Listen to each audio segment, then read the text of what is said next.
doing fine, living life one day at a time.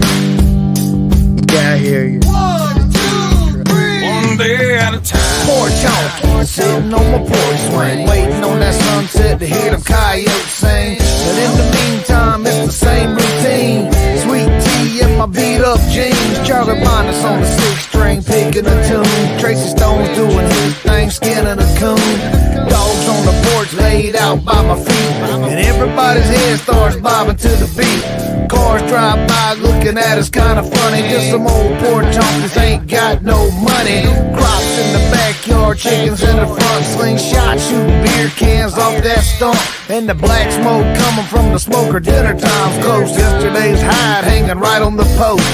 Kick back, rocking chair, yeah, we keep it funky. And that's the definition of an old porch honky. Porch honky, I've been known to sit on my porch all day long. Porch honky in my swing, and I ain't worried about a thing. Porch honky, all I need's a big old glass of cold sweet tea. Porch honky, doing fine, living life one day at a time.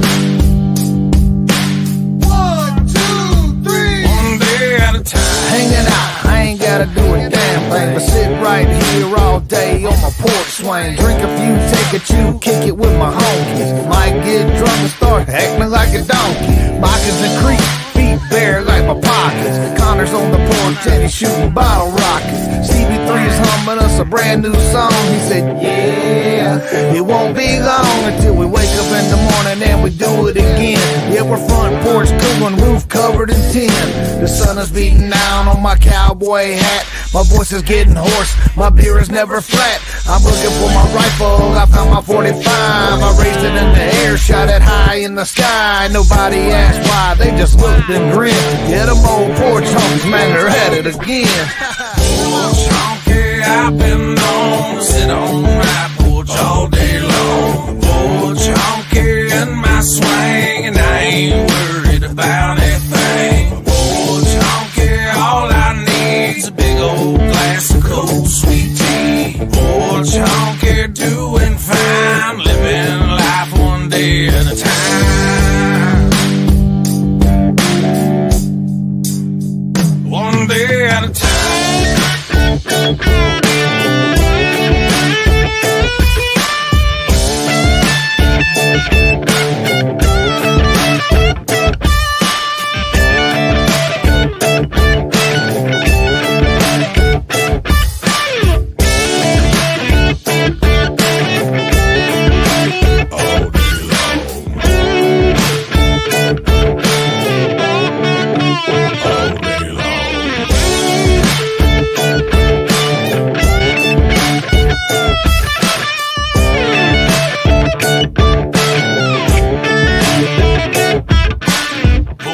Honky doing fine, living life one day at a time. One day at a time.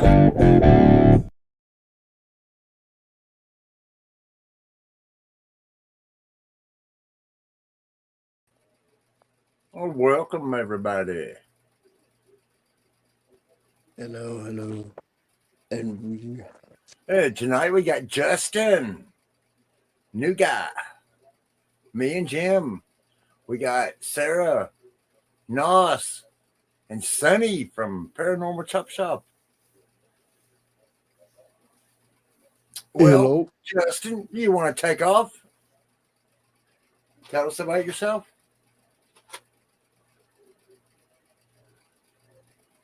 Justin. Hey, Justin, let me go on ESPN real quick. Oh. My can is not working. Do what now? I was saying my antenna isn't working. I was trying my ESPN to see if I can contact him. It wasn't working. Oh, okay. Just making a joke.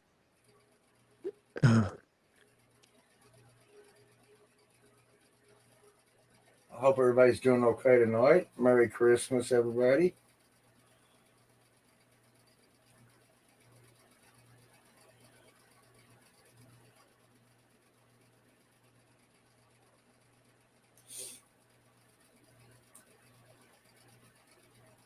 And we lost Justin.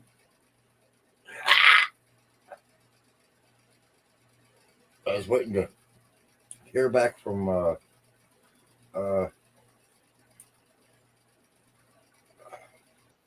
there he is. Oh, there we go.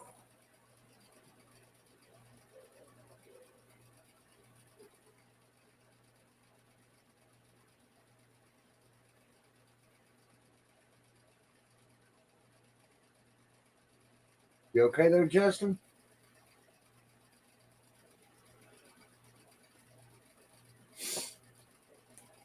I'm back. Sorry about that. The dog wouldn't stop barking. Trying to take care of. The dog won't stop working.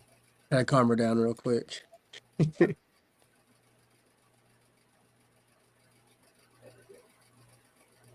The little dog in the back barks at every little tiny everything, so she starts barking. It's irritating sometimes. Like, look, what's there?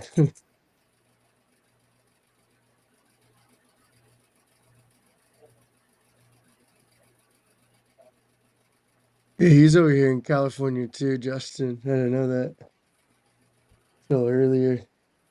Yeah, he's fading in and out of the space-time continuum, ain't he? Yeah, he is. There he is. We're coming back. Was that the quantum leap?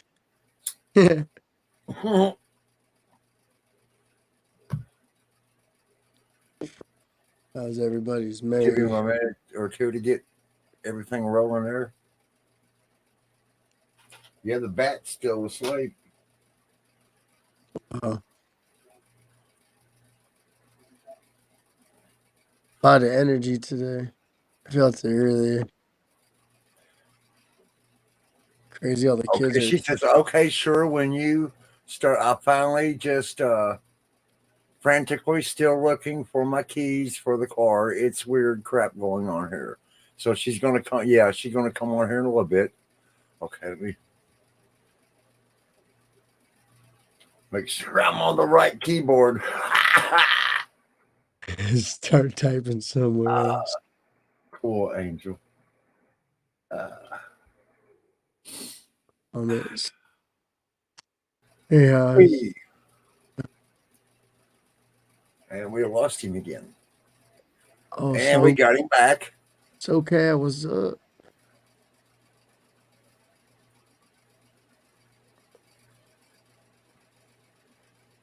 Want to wish you a Merry Christmas from the bottom of our hearts. Okay, Sarah. Okay. Do your clipping and editing. We're just hanging out. Hanging out. Hey, Yep. Zara. I'd say half of us is celebrating Christmas. We got 4 of us here. That's good. Oh. I think SoCal just came in. How's SoCal?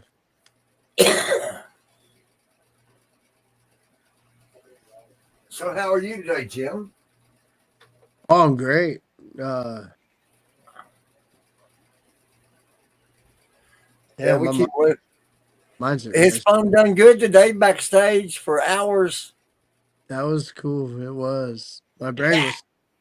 Like, usually I'm just sitting here looking at a screen, but to hear and interact and hear from someone that's really open to other possibilities for everything, free power, saving the earth instead of all these toxins we use. That's what he's interested in, saving the planet with free energy. Yeah. I'm trying to figure out why the comment there is up on the screen. Let's see. That is kind of weird. It says live stream comment show up. I thought it was on ours. This is example. Click on comment to show it on. But that should go away. What the heck? Thought it was on my screen. I'm like, nope. Has everyone clicked like? Oh my god. I'm gonna If you die. haven't subscribed, shouldn't you? Hasn't everybody clicked like? And it's still there. Maybe click on a comment in the chat, like double click it, just see if it'll go down there. Okay.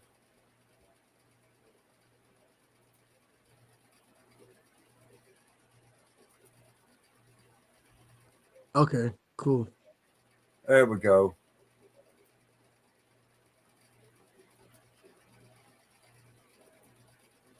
SoCal's here. And there we go. Yeah, there we go. Yeah. And we lost Justin again. Ah! I think his signal's being kind of hard on him. It's pretty cold up there. He's up in the mountains. I know that crap's way colder. I'm complaining about it being like 30 and the 40s, and he's up there. It's like 16. Yeah, degrees. it is 12 degrees here. Jeez. That'll make you sick. Yeah. When your body's It's not even freezing. It's below freezing. Yeah. Like that's black ice all over the road. I'd be scared to drive like that. Hey. You can't, like blind death.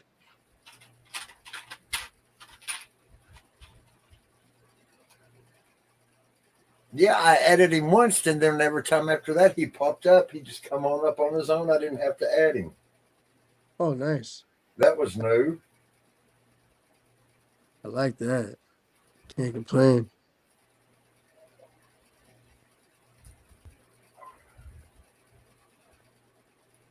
Oh, I don't like this brand of Legos. No.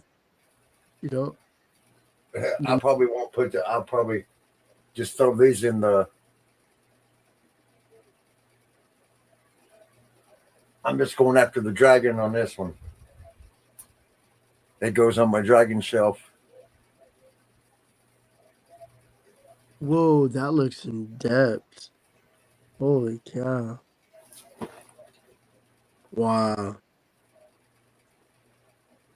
That's gonna look pretty crazy. It's like a scorpion dragon, almost like the tail, the way it looks. Yeah, it's the water dragon from Ninjago. Oh, okay.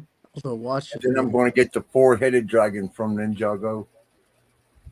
Nice. I don't think I've showed off my dragon shelf yet. I don't think. No, I haven't. Mm-mm. Save it for a short, Wally. Do what now? Save it for a short on your channel. Yeah.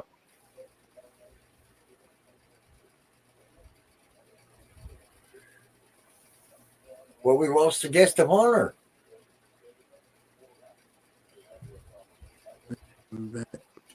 Yeah.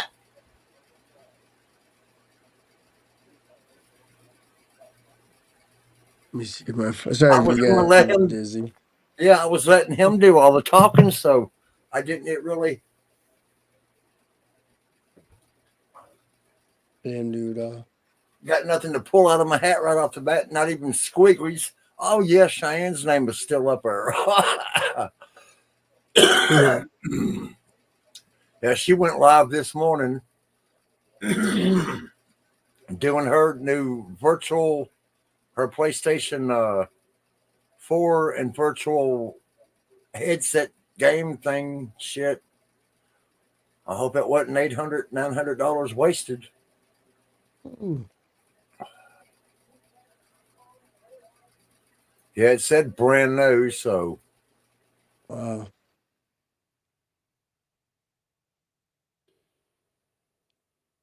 Oh yeah, I saw that link. That was pretty cool. Well, shoot. I can't even spell my own name. Doesn't really matter. I can't even. Oh, hold on. I'm gonna do like Jamie does and put one of them weird names in. Yeah. Oh yeah. Instead of sweet cheeks, say wrinkled cheeks. Oh no, I'm just kidding. Oh,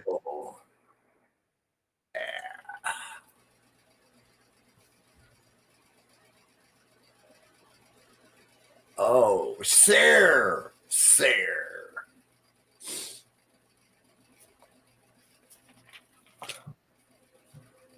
I hope he's okay. Hey, Justin, come back, come out, wherever you are. Justin to the front desk. Justin to the front desk.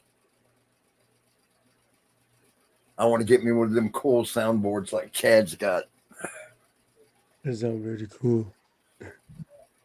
I seen Gorilla Gamer paid money for his soundboard, and he was waiting a day or two later on his sounds to come through. It was not. That's so weird. You think it would be just connected, but that's not cool. Like, it should be compatible. If it works with a computer, but it doesn't work on StreamYard or whatever format he's using to go on YouTube, that's kind of jacked up. Because YouTube's just a big platform. You think it'd be able to support whatever it's plugged into the computer.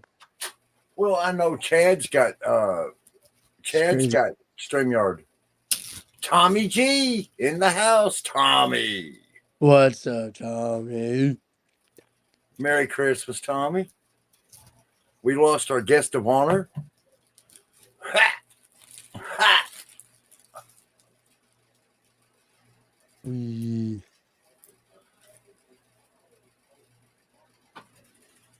We're kind of floating in the dark here. We had somebody else to take the reins and talk and sing and talk, and we lost him at the last moment. I hope he didn't fry his little Tim. I hope he didn't fry his little system by being backstage all day.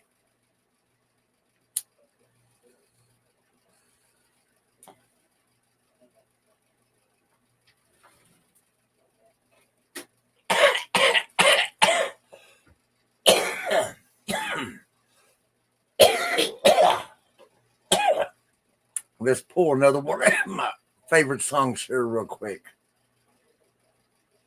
Let me check my messages. Make sure he's okay.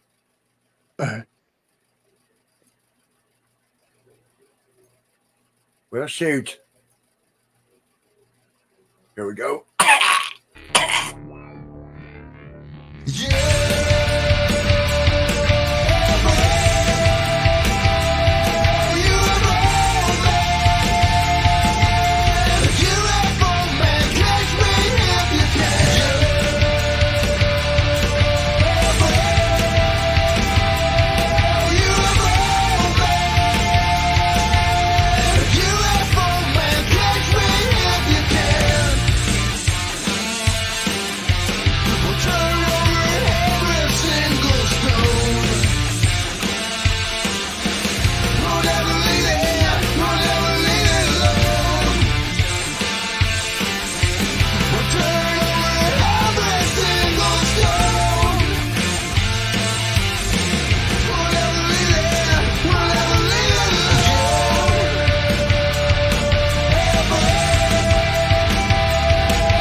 we're back, and we lost our guest.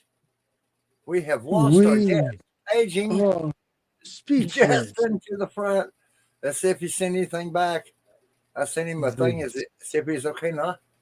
This is Well, getting to be a disaster. We need a breakdown here. We're going DEFCON 1. DEFCON 1. Okay. We'll go to 6, and it's gonna get real up in here. Well, I'll give him a few minutes. I don't got none of my notes or none of the books or nothing pulled up. Oh boy. Oh. What was we talking on our last show? The Mandela effect. Adapt. Yes. Yeah. The different dimensions and how the people are being more open and being curious, like this isn't just what's in our face. So they're slipping together. And yeah, it's not fake, it's real. Because every dimension's different than the other. Different things in it. And I think daydreaming has something to do with crossing over though. I mean that's where, and then in this one you're like, hey, I remember being like this, not that. And I think that's where that comes from. Just like daydream slips. Interesting, just my opinion, but it's kind of, I've always, maybe, I'm just a maybe person, maybe. No one knows. Well, You know, he's already into his first 30 minutes and he's disappeared on us. He was here all day. Oh shit. And just as soon as we went live, we lost him. We've been backstage here all day practically. it's very Yeah, because he's got a computer and a phone. So it has to be his power, maybe? internet dropping, maybe. Yeah. Depends on where he is, because I do know, I'm sorry, one of my couple other friends I have up north, they have a lot of network problems and power problems up there. Like right on the border of Utah, California. Yeah, Yeah. I want to do a Wednesday night show with UFO Man because he's not on Wednesday nights. He's on Saturday. I want to get him up here, and I just want to hear him talk. Yes, I love Yeah, I him. just want to hear him talk. He is so freaking cool. Yeah. It puts a smile on your face. You're like, that's awesome. Yeah. Wow. Connect. You feel it. You feel it's not BS. Yeah. It's real. Yeah, he's got Tom Reed on there. That's really cool too. That is awesome. I didn't know that. You're welcome, Tim. You rock, buddy. Heck You yeah, rock. Tim. You do. John P. Adventure, Sonny.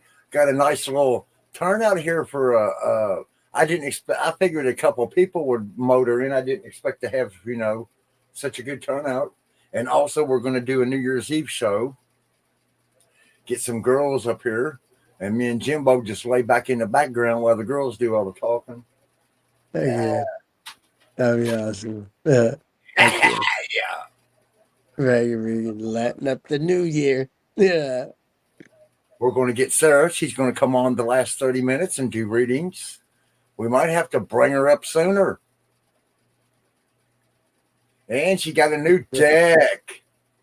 Is it a big deck like Cassie's? I remember the first time I was sitting there and she didn't realize what she said. She goes, "Oh, this is a nice big deck," talking about her cards. And it sounded funny on the YouTube end. Yeah. Yeah, so the comments pop up. Like, oh, It's been an ongoing joke since then. Oh, Miss Cassie rocks. awesome. Yep, Tim's doing a New Year's show too. Yeah, I'm going to take and whenever I do my description, because I always put after UFO Man, and then I'm going to start putting his little trim in there of what he's doing on his show that night. Oh, that's awesome. Because I hate missing the show. So I said, I'm going to roll mine and go on and change the time up on it. Okay, so And that way, if he leaves early, I got a few minutes to do something before my show comes on. Like, he got off at 10:10 tonight. Awesome.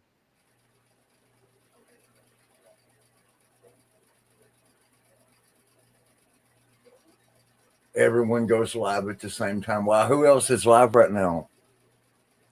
Sarah, who else is live? Flocking right, Tim. Oh, Tim. Oh, now that sucks because I had the flu, the 7-day flu, for almost a month. I was hoping to get my taste back before Thanksgiving. I pigged out today. Today was the first day I've eaten I don't know how long. Well, you remember the night we went to the ER there. Oh, Y'all wow. remember the night we went live from the ER? A couple weeks ago, wasn't that? Was it 2 It's weeks almost ago? a month ago. Almost a month ago. Wow. Yeah. It was a trip. You're right. Wow. And all them people weren't supposed to be parked. I found out what it was. People that worked there in the emergency room were parking there right there in that front parking lot instead of walking 2 parking lots over. That's dirty. Yeah. That's not a security guard supposed to be like, you guys aren't allowed to park there. Are you letting them? Yeah, I had said something. I told that. I said, dude, these people ain't even out here. I said, I see people getting out of the car and walking around the side of the building. They're not going into the ER. Oh, yeah, that's right. They're employees then, huh? Because they're walking Yeah, around. and people, what they're doing is they're parking their emergency room and walking to the restaurants across the street there. Oh, Yeah. that's wrong. How can you do that and not feel guilty? Someone needs to pull up that. Wow. I think I counted 28 parking slots. Jeez. And it would have been 30 parking slots, but they had the walkway in the center. The little cross hatches. No, they should do. Rady's Children's Hospital in California over here in San Diego. Yeah. When you pull in, you get a little card. You can get it waived if you're going to the Rady's Children's Hospital or another hospital there, because it's made for those and for the people coming to the hospital, right, as guests. And if you don't get it signed, however long you're there, when you go to put the ticket in, it will let you out if you don't have the waiver ticket with you. And it's like that would cut out on a lot because it's like $50 a day if you're not going to one of those hospitals. So, yeah, Tommy G said that would be a good name of a good album, Live from ER. Yeah, that is. that Tommy, would be. right, buddy. Well, we have lost our guest of honor. Justin, Yeah, we I have, asked him if he's okay, and I ain't even got a message back on that. Bless his heart. I don't know what happened. We've been backstage all day. Are you doing okay over there, Jim?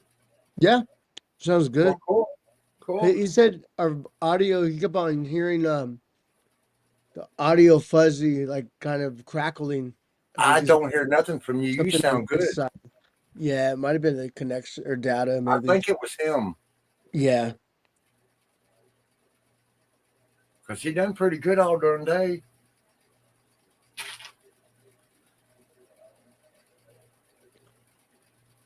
And then we just lost him here at the end. I mean, it was like clockwork. As soon as it wrote in time to start the show, boom, pow. What's the plans now? Well, I don't know. Powers that be, man. They're kind of mashed up right now. Being cool. I'm gonna give him a few more. Well, yeah, he's done rode over the first 30. And I noticed whenever we keep our shows under 2 hours, that YouTube pushes me out the next day and puts me in the repeats to watch. So I want to try to keep good with them because now my videos and stuff are going out. I guess they like me again because I quit cussing for one. That helped out a whole lot. Just to quit cussing, I guess. You know? Well, absolutely hot sauce, right? It does. Yeah. I guess I'm going to have to pull Nossi up here. Let me check and see if he's... Because Tim's sick and got the flu, so we don't want to bring him up. But I want to save Tim for just a show on his own. I want to do a whole hour and 55 minutes on just Tim. Heck yeah. Just Tim. Experience. Dude, yeah. He's awesome. Really. Do you want to come up, Nasi? She said, okay, but I don't know if I had a list. I was listening to your interviews with your friend, or them telling their stories, and that was way more intriguing than reading a book. Books, that one just. yeah, Justin's freaking amazing too. I'm better a listener than I am a reader. I suck at reading. I misinterpret reading. So that's why I like listening. Let me shoot you this on. Check your DM Discord, darling. Let me get a see. Okay, invite, copied, minimize, Discord, Nasi, there she is.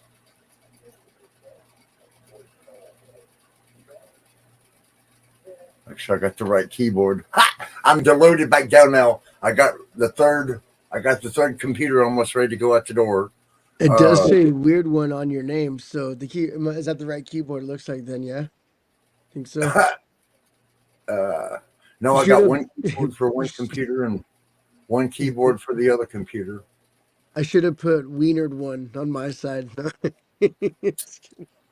The Wiener one. I'm the Wienered one. I shot Nazi the link.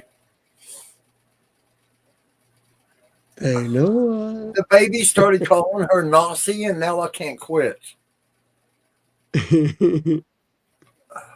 Oh, she loved her Christmas presents. She is passed out. She's wore out.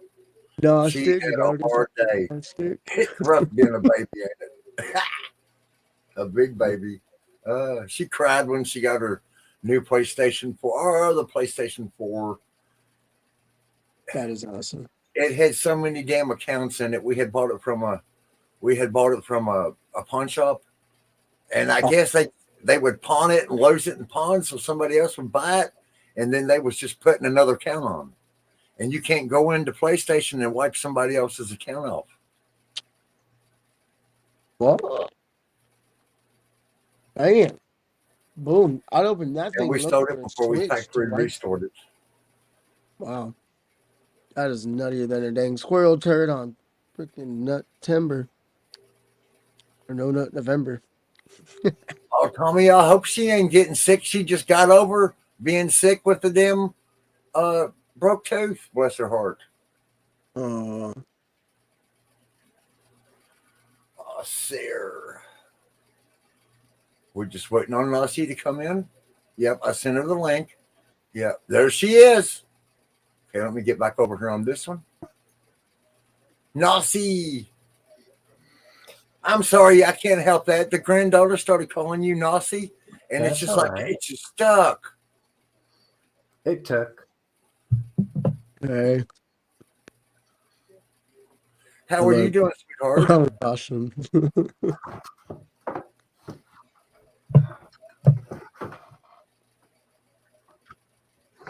So, I'm doing good.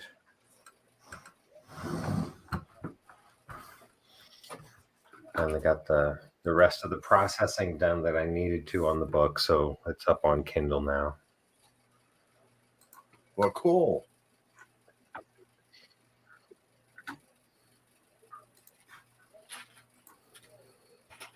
There we go.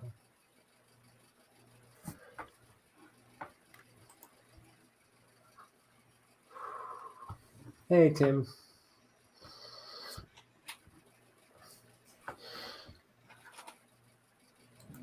You want to pick up where you left off last time, Noss? Well, let me do this really quick. I need to try to send not Sunny. I want to try to send Spooky an invite. Not backstage invite, but darn a share. He likes to watch you. Spooky from Chad Smith podcast and Paranormal Chop Shop. Yeah. He So I'm loves gonna yeah. drop the link here, Walt, for the Kindle. Okay. So the book is there. It's up on Kindle on Amazon. I've got it enrolled in the KDP program, which means that anyone that has a Kindle Unlimited subscription is able to get the book for free. So that gets it into a wide dispersal to as many people as possible. That's awesome. Cool.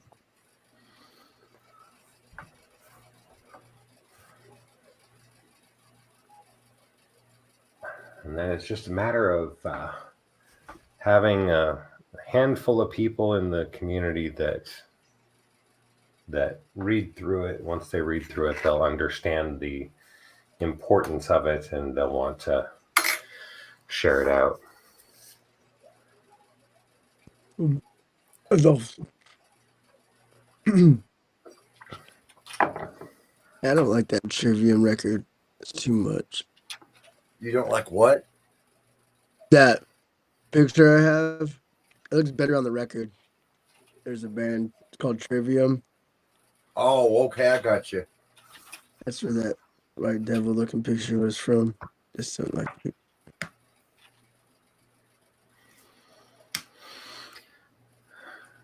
And that one. Oh, thank you, John P.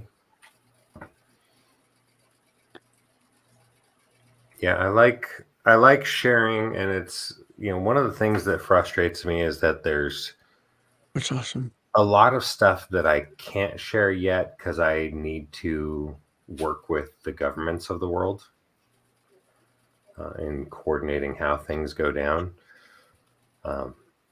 You know, it's like in the book I talk about having the capacity to essentially dismantle any corporation I want to. And that's one of the things I was working on tonight, was just accessing the energy stream to pull up the information necessary to dismantle Facebook. And I have it. I have all the information I need for that. Oh, Facebook. Yeah. And it's not just the ammunition to dismantle Facebook itself. It actually will result in criminal charges and lifetime imprisonment for all of the Facebook executives. Nice. It's the end of freedom for them. Well, I mean, every time I turned around, I stayed in Facebook jail constantly. I was in Facebook jail. Every time you Yeah, turned well, I'm going to put Facebook in jail. So there we go. Yes. I'll take care of that for you, Walt. And it's like the people that don't understand the leverage at my disposal with the type of work I do, they hear a statement like that and they're like, wow, this person is really full of themselves. But once you understand what I'm working with, it's cake. It's easy. You know what to do. Speaking of, I had cake today. That's the treat I got myself for the holiday. Oh, that's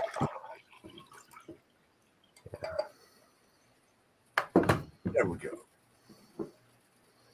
I had to get this over here where I could copy it because I don't got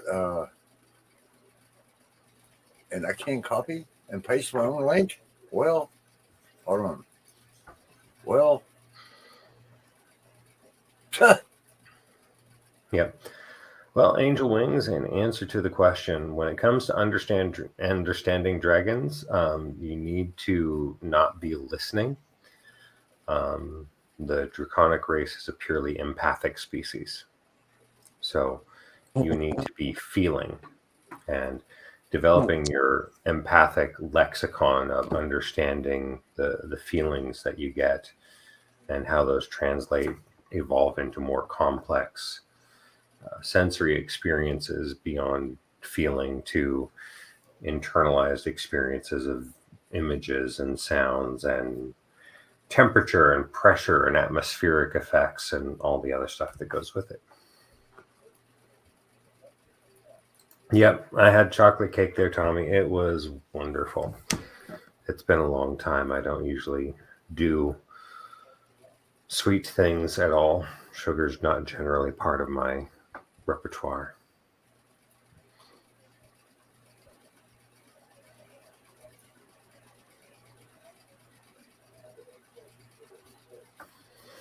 Oh, you don't want an infection, Sarah. Those are no fun. Just say no. We'll be full bright. I hope it heals. Yeah, I'm trying to like mess my hair up and let it be wild, but it's just happy doing what it wants to do.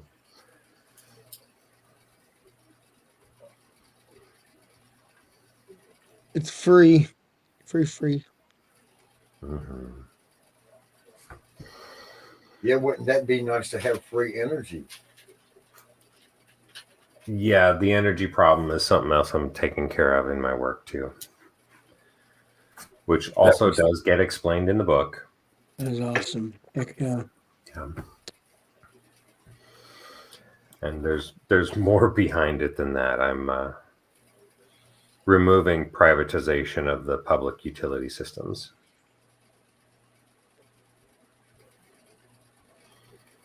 That is awesome.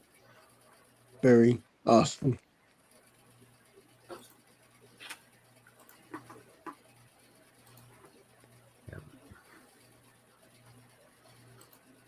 And again, you know, it's one of those things that when I say things like that, I understand the programming people have for how they have to react to claims like that until they've actually gone through the information and seen what's available. And once they go through the information, they go, oh, holy crap. Yeah, that's a thing you can do. That's why I don't judge anything until I understand it. And even then, I don't judge it because it's an idea someone else had. And it's here for a reason. That's why the foreword of the book is written the way it is. Right. And we've been through that multiple times. You know, it's conceptual limitations get in the way of humanity moving forward. As long as people don't believe in anything, then they can be prevented from continuing forward with progress. And it's just like when it comes to those of us that have abilities and people that have the paranormal experiences and everything, we've got all the... You're welcome, Angel Wings.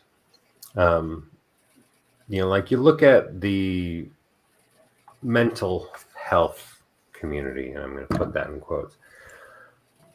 As far as psychology and psychiatry and mental health counseling are concerned, anyone that experiences paranormal or supernatural or whatever term you want to apply to it are, you know, diagnosed as being psychotic. And they're told that the experiences that they're having aren't real. And by doing that, what's really happening is that the American Psychiatric Association is declaring the boundaries of reality for the world. Very true. That's what that actually means, right? The APA is declaring what is possible. Out of everything that's known by humanity, and even though everything that's understood and the new developments that come along with the laws of physics and everything else, the American Psychiatric Association has determined that it is the arbiter of reality, right? And anyone that professes anything outside of that has to be experiencing a delusion or psychological disorder. Without even knowing anything. Right. They just automatically Okay. Yeah, but they still embed in that where the psychological constructs that they use for diagnosis are modified everywhere around the world so that whatever religious mythology holds dogmatic authority in any given region, people professing paranormal experiences and framing them within the accepted dogma of the religious mythology of the region are not determined to be psychotic. Right? So the rules of reality itself changes based on where you live according to psychiatry. Wow. This is That is, stuff everyone should have noticed a long time ago, but because of the cognitive deficits that are being imposed on humanity, they don't look for the connections. I just don't like labels. I've never really given a hell what other things and people tell you got to believe in. I'm just like, well, Yeah, that's someone else's opinion completely, which is no facts. So right. everything to me is that's just I know about the old, but it's just like that's how I look at everything because I'm not gonna fit in and be in the box with everybody else. I'm Yeah, gonna be seeing what's going on everywhere else that people are telling me not to look. It's like, there's a reason why you're scared. I'm not. I'm gonna go see what's going on. And a lot of my friends they just don't understand that. Like, why are you like that? I'm like, dude, because I want to know. I'm sorry. yeah, I there's more than just this. But yeah. you're right. If I say that out loud, people are like, you're crazy. You can go to a hospital. Yep. And it's back inside the control. Yep. And It's I am weird. going to tear it all down. That's what we need and do. All the systems of control, the entire balance of power, it's coming down. That's my job. And once you get through the book, you'll understand how I actually have the capacity to do that. And it's not just talking about my powers. It's actually giving technological examples of things that we can utilize to redistribute power in the world. Where it belongs. Yeah. Heck yeah.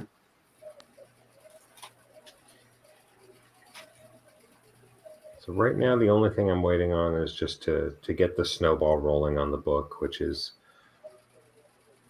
why it's launched on Kindle now. So having it on there, people will be able to read it, and then once a handful of people will read it, they'll share it, and it'll pick up speed, and it'll make its round. And Vibes on Kendall is a worldwide platform. Yep. So they can select what language they listen to from the Kindle automatically. That's awesome. Yeah. Well, That's an awesome and yeah, and I know they'll end up paying me some royalties once I get enough to get my ticket to head back to the US. Then I'll go back there, because I know once there's enough for that, then it means that the book is in enough circulation that it can't be removed from the public consciousness, which is the important thing. The evidentiary archive that goes along with the book, getting that out there and such, so that when I go back to the US, it doesn't matter what they do to me. They can go ahead and lock me up like they've done with some of us others in the past. But they can't extract any value from me that I don't want them to. I'm in control.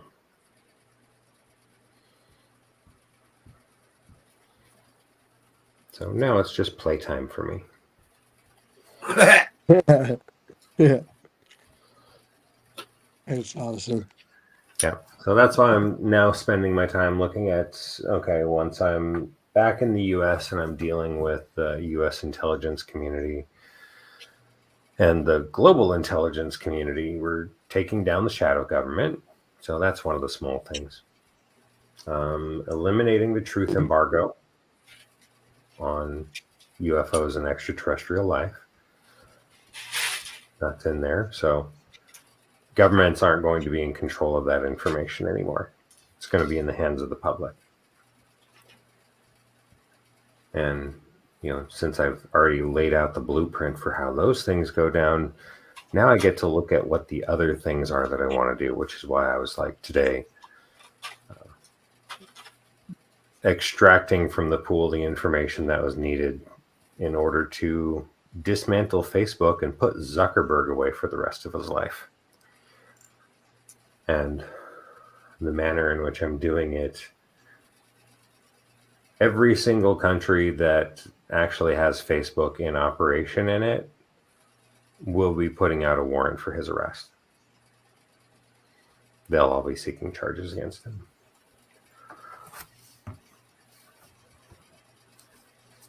It's going to be fun. I thrive on justice and taking down bullies, taking down people that abuse their power. That's what I live for. Literally, it's what my life was designed for. So there's that. That was awesome because our not all police, but the large number of them are growing to threaten society instead of serve and protect. They're using them as threats, so people are afraid to even go outside their houses. Like it's getting like that in a lot of cities across the United States. Not like knowing and being talking about. Right. But I'm going to ruin the police. We're They're going to be part of a very, small very community. unhappy with me. Yeah, we're not disrespecting, but we're just like, why do you guys act like you guys got? No. I am Do what? absolutely disrespecting them, and the entirety of the book explains why. I have zero respect for the police, and nobody should have any respect for the police. And I know that we've got people in the community like Anthony from S4 that were part of law enforcement in the past, but Yeah. Let me tell you this. When it comes to jobs, there is no moral superiority behind applying for and being accepted as a member of law enforcement. Okay. There's not. Okay. It's just a job. Period. Yeah. Just Okay. at the end of the day, There's you're nothing that says because they decided to get a job where they have guaranteed job security and all these benefits and all this other stuff that they are deserving of respect just because they chose that as their job. No. Is that Respect what they is earned. I never thought about. That's kind of gross. Okay. That is gross. Yeah. And here's one other thing beyond that. When it comes to the actual ethicality of them, when it comes to the psychological evaluations and classification profiles, the majority of people who choose to go into law enforcement have comparable psychological profile scoring to career criminals. And that's no joke. That makes sense. That research has been done over and over and over again. Law enforcement attracts people that want authority over others that they have not earned, that they do not deserve. That's childish. Yes, it is. Like that is complete childish. They are the schoolyard bully. They are the fourth grade bully for the rest of their life. That's why they're drawn to the profession. They don't have to go into a company and start at the mailroom and work their way up till they're finally manager of somebody. They get to go take a 6-week training course and then say, I have authority to do whatever I want to anyone at any time. And the laws are in place to make sure I can't be charged for anything I do. So they're pampered. They're permanent babies. They are the personification of privilege. Oh, yes. Yeah. They all have authority that they did not earn. And I have no respect for them whatsoever. I respect for people that respect themselves. That's pretty much me. Like, I think if you can't respect yourself, then you're not going to respect anybody else. Nice. That's how I look at it. Yep. Nice propeller on there, Walt. Yeah.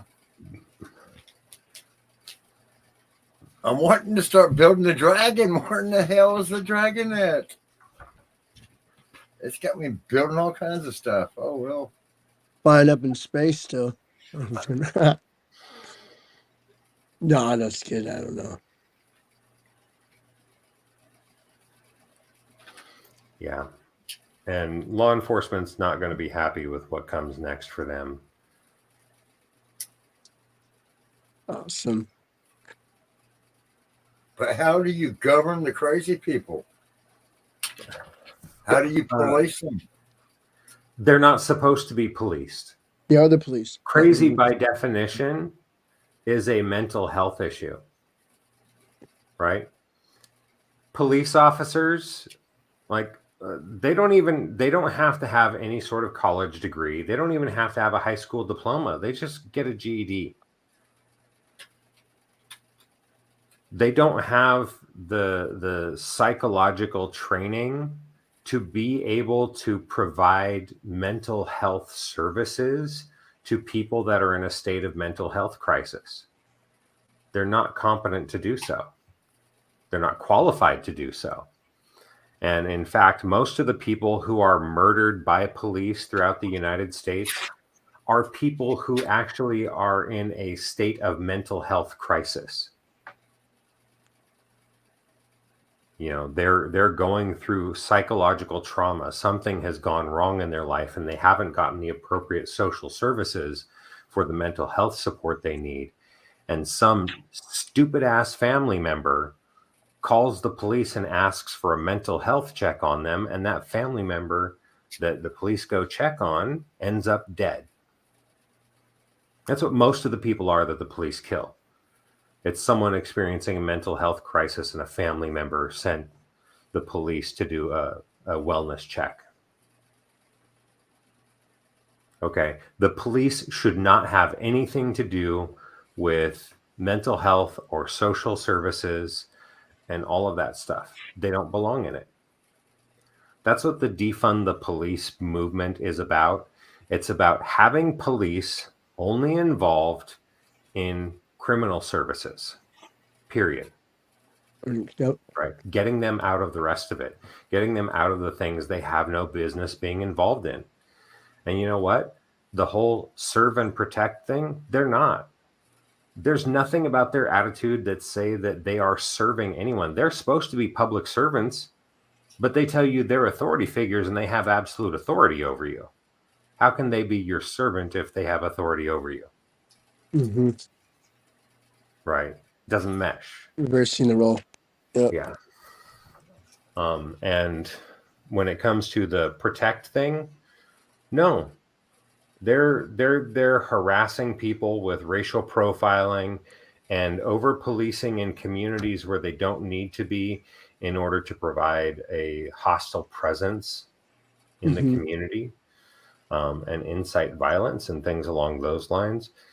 But they're there to respond to reports of crimes that have already happened. Very true. Right? Yeah, investigation. That's not stopping crimes, right? Producing them. They're not showing up at your house and stopping a burglary in process. The burglary's already happened. Your car's already been broken into. Someone already slashed your tires or whatever the case may be. Yeah. Yeah. You got a Tennessee Paranormal.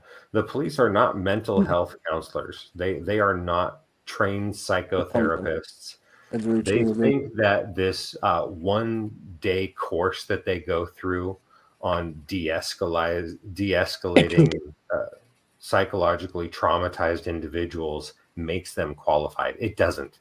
No. It makes them dangerous because they go into those situations believing they have the confidence to recognize anyone that's in a state of emotional crisis and that they'll deal with it appropriately. Don't know how to act. That 3-hour course that they took that one time when they first became a cop, and they're sure that they know how to recognize those circumstances and that they're the professionals that can handle it, which is why they're killing people in mental health crisis all over the country. Mm-hmm. Right. They have unearned confidence, the definition of privilege. right? So when they don't protect and they don't serve, they're not fulfilling the purposes of the job that law enforcement was built around in the first place, which is why we need to restructure and redefine what law enforcement is. So in that process, I am removing their ability to collect. I want to put this carefully because I don't want to give away how the legal maneuverings are going to work on it. But law enforcement is never going to be able to interrogate anyone in the United States ever again.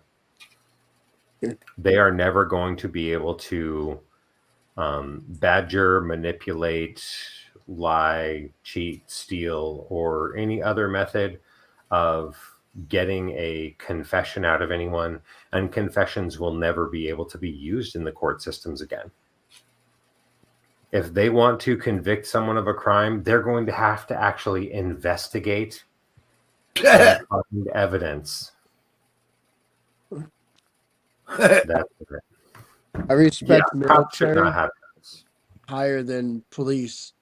I always have, but when I see police harass someone walking down the street because they're wearing their khakis and they have their stuff on, Yep. it's just like, this is sick. You guys, you're the police. They're more authority. They have more training than you. They have more authority than you, but they treat them like they're nothing. It's just like, I'm sorry, I respect the military more than the police because military did an oath to serve, protect the people of the nation. Yeah. The police And think that the they are police the don't do that. equivalent of the military. They don't. They don't have the discipline. They don't have the social conditioning behind the systems and rules for ethical governance and honor that are associated with the systems of military. And there are problems in the military, of course. Oh, there is, like everything, but I just respect them more. But the thing that's happened with the police over the course of the last 20 years, especially, where they have been militarized, which is what has happened. I'm sorry, when you issue fully automatic machine guns to the police and armored personnel carriers and tanks, like where you're telling them that they are military, and you're telling them they need those. right. And if Exactly. if the only tool a person has is a hammer, every problem they encounter looks like a nail. And that's what it comes down to.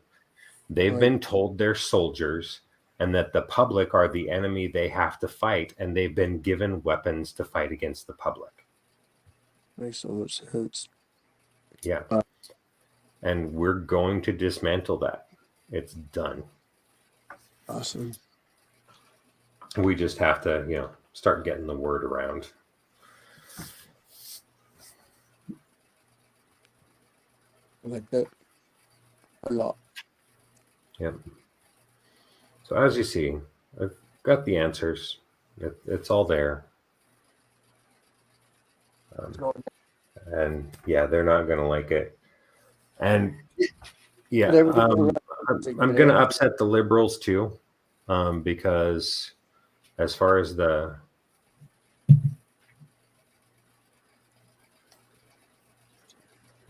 hear you, Justin, and agree. So one of the things, when it comes to stances, I don't have political values. Okay. Republicans can fuck off. Democrats can fuck off. I don't give a damn about any of them. What I give a damn about is justice. Justice is supposed to be blind. Justice is not supposed to have loyalty to any party or any power or any systems of control or influence. Justice executes its price no matter what the cost is. And that's what I'm bringing. And a lot of the liberals aren't going to like it, but I'm going to be restoring the actual right to bear arms in the United States. And that means that felons are going to have guns. They got them now. Yeah. But it means that they're not going to have that threat of going to prison for 10 years for being caught with a firearm. No, I'm restoring their constitutional right. Because it is a constitutional right. And constitutional rights cannot be taken away. That's constitutional. It's already been established at the highest courts. It's already been worked over again and again. And it doesn't matter whether it's convenient or not. It's that it's constitutional right. Now, the translation of the way that it works in the law is that the purpose of the publics and the citizens having a right to bear arms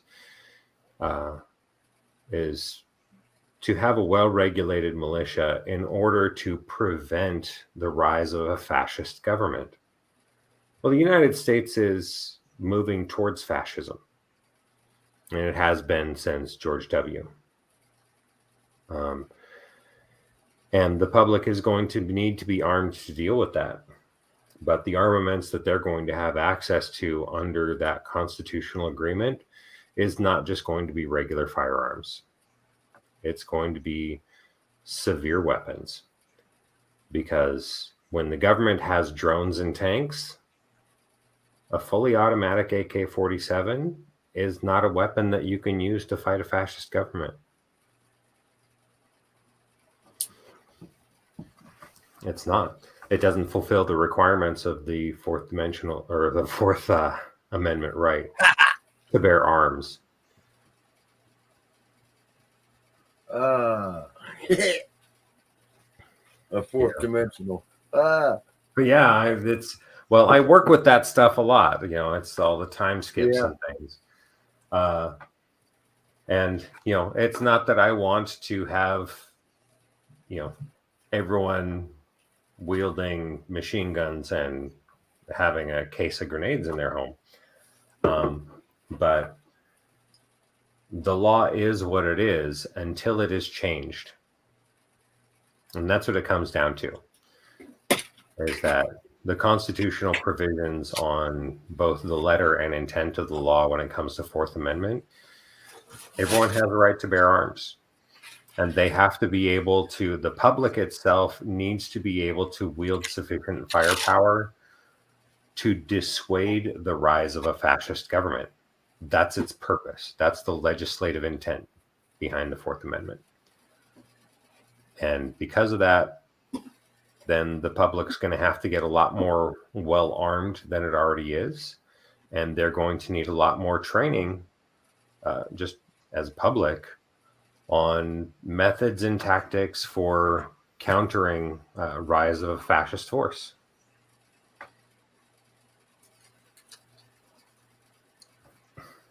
And by the way, I already won this war. Interesting. Yeah. What is that? I've been there. I've already lived through the vision, which is one of the things that's talked about in the book, but I've done it in the other timeline. But I talk about it a lot in the book. The function of what I'm doing is that I'm trying to save the United States from downfall, because it is on the verge of collapse. And if it doesn't follow the instructions that I have given them, and I give the reasons why they need to. It's not me just saying, do what I tell you, you're going to collapse. No, I give the exact examples. They understand. They have the ability to verify everything I've said. I tell them exactly how the collapse is going to happen and what's responsible for it. And I tell them exactly how to prevent it as well. And it's that if they don't go that route, it's going to fall. It's going to go down. And in the process, there's other things that I need to eliminate. That's probably a lot of the stuff you're talking about where people are going to start getting uncomfortable just from that alone. They're not going to be able to process that and they're gonna Yeah. yeah, and then that's where you're gonna see the split between Yep. the people that are gonna be like, oh no, no, no, and the people are like, Yep. it needs to change. If it doesn't change, it's gonna get worse. Like the change Yep. needs to be, it's gonna be big. The change has to happen. Yeah, you're right, Yeah, Justin. It's inevitable. And the just duking it getting out worse. that has to happen is the fighting of the people that are in control, the people in the systems of power. And I Absolutely. explain why they are going to bend the knee to me instead of the people they have been serving instead. Because when it comes down to it, all of the politicians in Washington, D.C. have been engaging in corrupt conduct, and I'm holding them accountable for that. They have been engaging in They political need to be. profiteering. They have been selling their votes. They have been Oh yeah. endorsing bills, writing bills, all of that thing on the part of corporate special interests and other things rather than the people that they swore an oath to serve, rather than the Constitution that they swore an oath to serve. And when it comes down to it, I can either go the aggressive route and exact price upon them and make anyone else hesitant to want to fill their shoes when they're gone. Or I can use their weakness against them. And that's what I do. Absolutely, Justin. So one of the things that I teach about in the book is using the enemy's weakness against them, right? And when it comes to the politicians that have all sold out and violated their oaths of office, everyone in Washington, D.C. is guilty. There's not a single one that's not. They've all violated their oaths of office for the purpose of political profiteering, serving their own personal interests, serving special interest groups, all of that stuff. But the primary interest that they have is their own personal benefit. So when I explain the technologies that are being offered in the book to the coalition of nations that's going to be working with me, the technologies I'm offering, the advancements that are going to come from it, then the American politicians are going to realize that if America does not fall in line with the conditions that I've set, they are going to be left in the dust. And they're going to be the equivalent of a country living in the Bronze Age, while the coalition are going to be living in the space age. The brains over the bronze. Yeah. They see the benefits that are going to be withheld from them and the things that they won't have access to.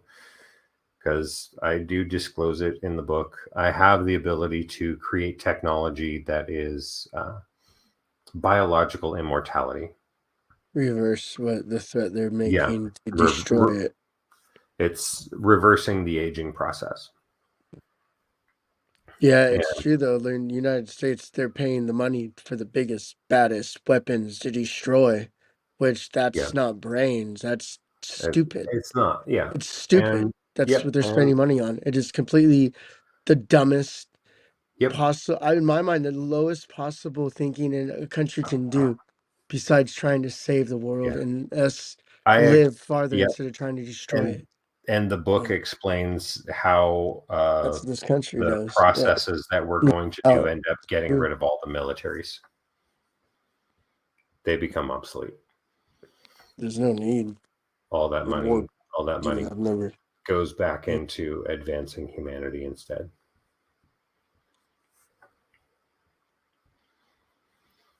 Yeah. Look at where the tax dollar goes. It goes towards the military. threats into this country. Yeah. Not towards killing threats, towards making threats. Making threats. So yeah, they the propaganda they got to spread first to see. Yeah, the United States government hasn't been protecting anything. No, They absolutely. continuously destabilize regions around the world in order to cause the rise of regimes that could be considered threats so that they can justify the military expenditures they've been making. You know, this chain of Awesome. wars that they've been doing for the last 60 years has all been about the profiteering for the military industrial complex. When they're sinking more money into the military than anything else the United States spends money on, then they have to justify all that money they're spending. And the only way to justify spending money on the military is if the military is active, if they're in a state of war, if they have someone to fight against, which is why they manufacture these wars. And if this is Why anything about any other every countries, time, every time they come to a point where they're starting to wind down a presence in a region where they're going to be extracting their troops, they find another war. they do real quick. Within 5 years, there's already something undercover being done. It's done. We're at the point that the public is ready for the whole truth. More and more people are just saying this is ridiculous. It's a And waste. as the public comes into awareness of restoration of celestial human relations, They're not spending tolerance, the money on that. That's what I was about to say too. They're not spending money on the unidentified stuff they don't know. They're just lying. They're putting the money in killing the weapons, right? Yeah. They're not really studying anything with it, huh? Yep. Which is totally covered in the book. Awesome. Because I'm like, all this stuff they keep on, like the public is waiting for them to say they're not putting money into it. They're not putting a dang care into it. They're just talking about what the military or Air Force and other land known flying objects that are being unidentified. They're not even giving a crap about, right? Like they just don't care. Yeah. No, it's worse than that. They have been trying to reverse engineer celestial technology for the last 80 years. Wow. Awesome. And it's not going well for them. You know, they're making progress, but not progress the way they think they are. What they've been doing is directly creating a technological threat that can result in destruction of the world in multiple different ways. They're overthinking it, huh? Or are they No. underthinking it? No, it's under. They don't have the cognitive processes to be able to understand what they're doing because they didn't earn the technology. Awesome. Right.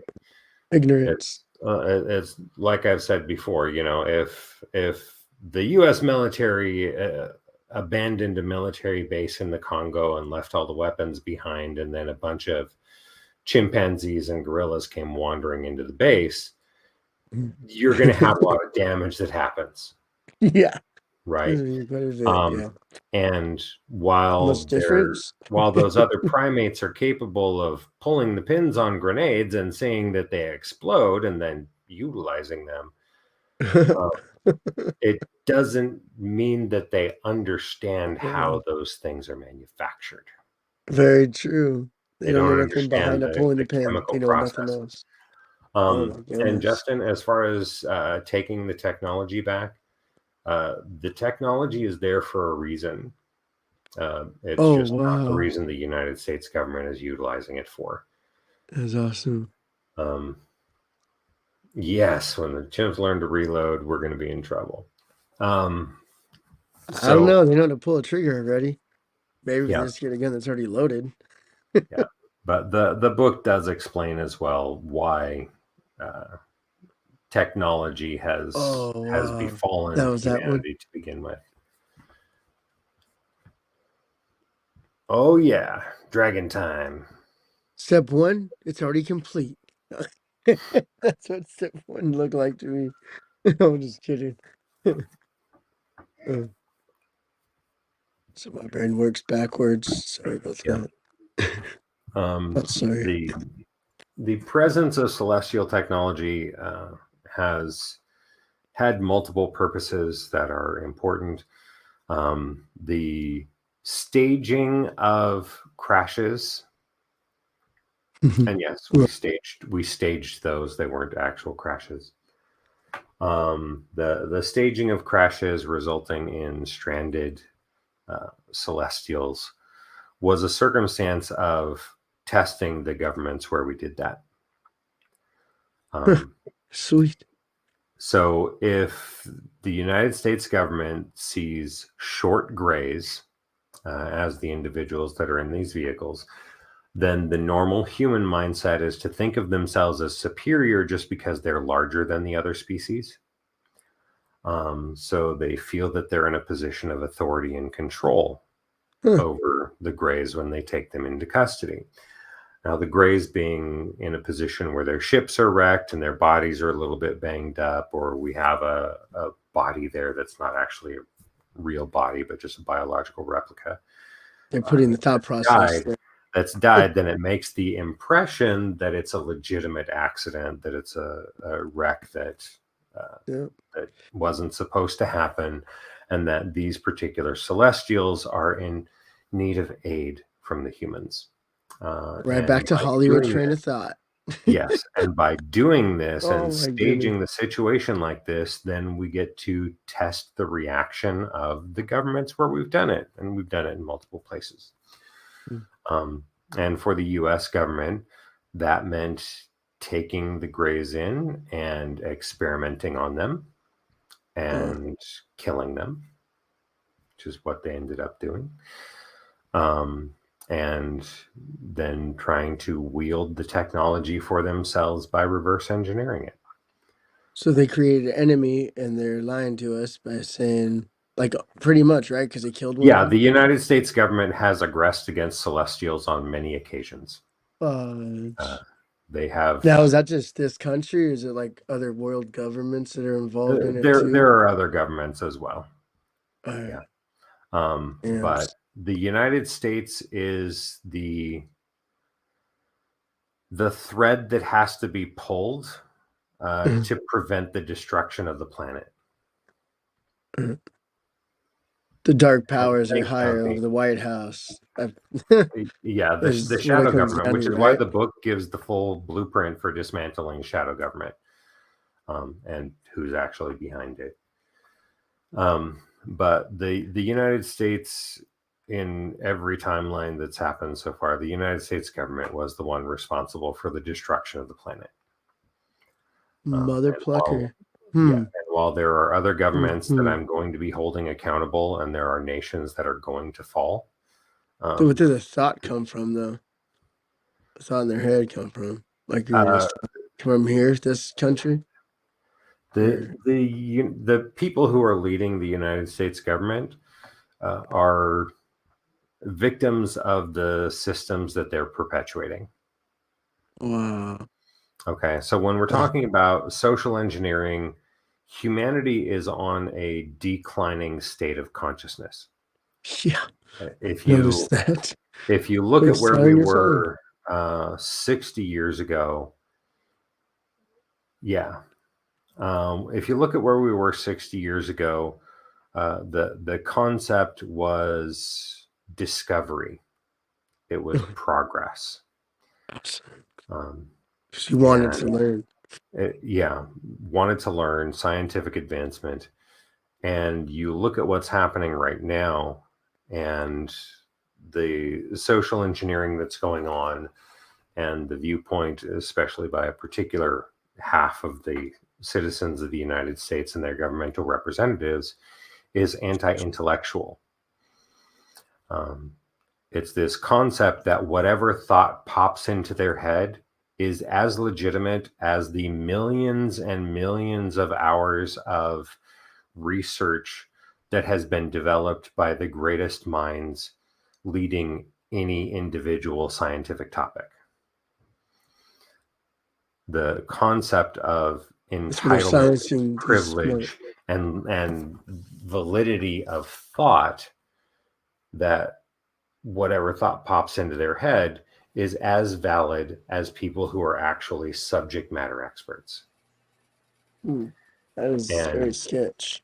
Yes, it is. But that's what the entire conservative population is being fed as their thought process. That's what all their media trains them to believe.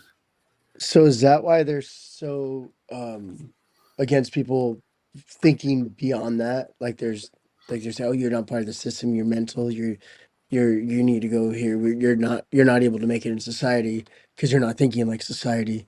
Is that Yeah, tell me conservatives why? are Am I conformists. always thinking like that? I'm not like that's Yeah, something that right. I yeah. don't like thinking Conservatives are conformists, which is why they have a problem with all the others.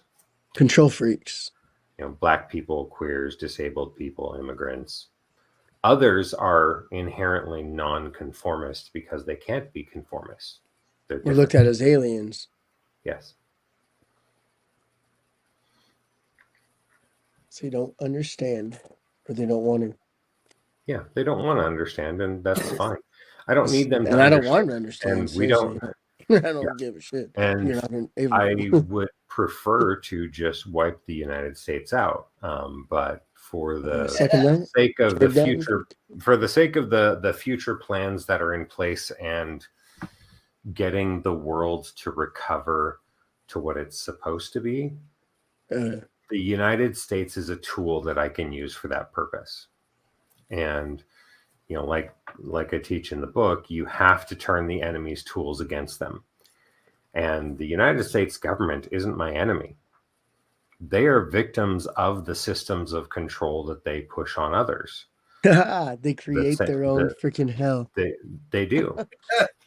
And Yeah, that's one of the the oldest people. sayings. Everyone creates their own hell. You create what you fear most. So I'm trying to be And in the happy. process of selling all the propaganda of fear listening. and infighting and division and all these different divisions of culture and subculture, and having to have someone to rail against and someone to blame for everything in their life not being exactly what they want it to be, they created a circumstance where then those people are demanding that they be the voice that does something about it. And they've locked them into a system where they have to depend on those narratives to keep them in office, to feed their pockets. Right? So they created these narratives and they created these things in order to get them into positions of power where they could engage in their political profiteering. And now they are beholden to the creatures they created.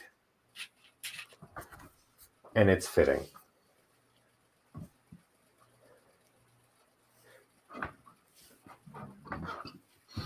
Yeah, well, wiping out the United States would actually be one of the quickest ways to save the earth, but it wouldn't be a long-term solution because the technology that's the problem is outside of the United States as well right now.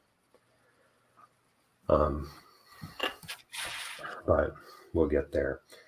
But like I was saying, the people that are in power in the United States government are victims of the systems of control that they created. But they're also victims of other systems of influence that are above them, that created the social engineering systems and influenced other key individuals into these technological developments and other things that are corrupting humanity. And one of the problems we're running into when you look at the social engineering things that are in place is that between the casual games and social media, the attention span of people is getting smaller and smaller. And with the decline of their attention span, humans are being turned into goldfish.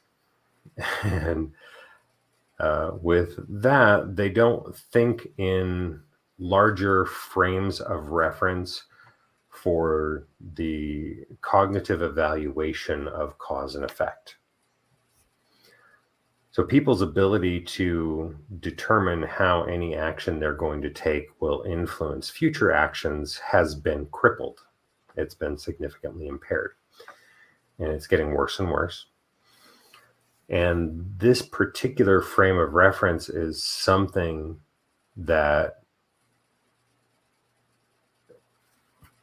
had to be done by the people that did it in order to keep humans that were coming up in the current generation from seeing the deeper things that have happened across time.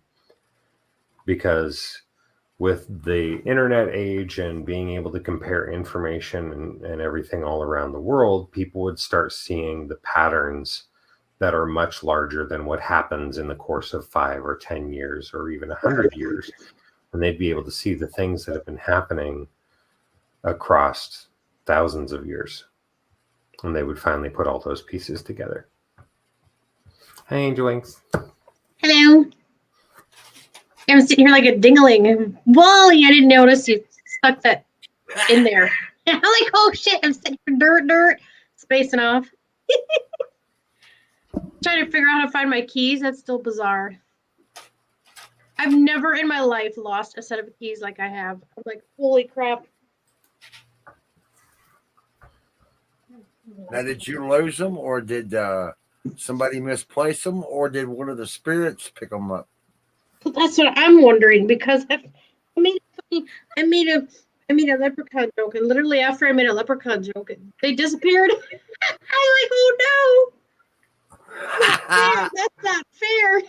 Who knows? Leprechauns are behind Christmas too. Mm-hmm. Probably then. Yeah. And I'm like, dang it, I apologized. Let's see if they show up. I used to be called the chubby leprechaun for my friends because sometimes during the summer my hair would go red from blonde, and they said, "Dude, that's freaking trip." Never let no one took pictures of me because I thought that was weird. Yeah, my hair will turn red if I get too much sun. Ooh. Wow, that's crazy. I haven't met that many people. Yeah, mine is Isn't red. that weird?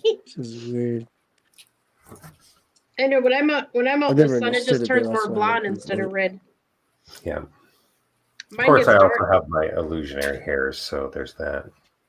Yeah, that was pretty cool. That was awesome. Complete see-through, like illusion. Yep. It was. That was I like the have thing that like the underside of my hair, like a little spot, Mhm. like a birthmark almost. Oh, wow. Yeah. Yeah, and that's part of the stuff. Sorry, I'm gonna have to put some coffee in my cup here in a little bit. But yeah, the celestial hairs is part of why I'm able to do the things I am able to do. They connect to a lot of other things that are part of historical records that allows the explanation of the connection to those things.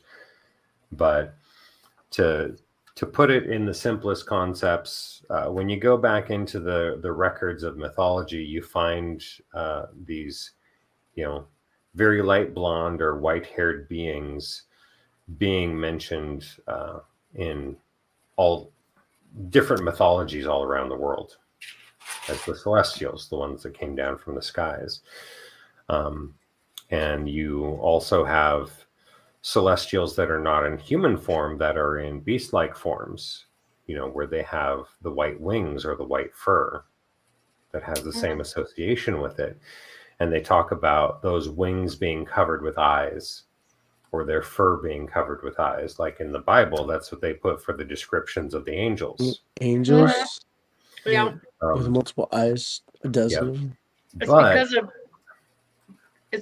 It's because of multiple sensories going on that work like eyes. Yeah, it's here. So here's the thing. So you've seen my celestial hairs, right? They're optically clear. They work just like fiber optics. But I've actually used them in that capacity. I've taken them out and done the light thing with them. So here's the thing. We have regular eyes, and when we have regular eyes, the visual spectrum that humans have at their disposal is something we also have because we have the same organic structure of those eyes. So the function of the celestial hairs is to take in frequencies of other spectrums outside the visual spectrum available to humans. Now, when you go below the visual spectrum of electromagnetic frequency that's associated with light, you get down into radio frequencies, cellular and television and radio frequencies, and you get down into brain waves, because brain waves are frequency as well.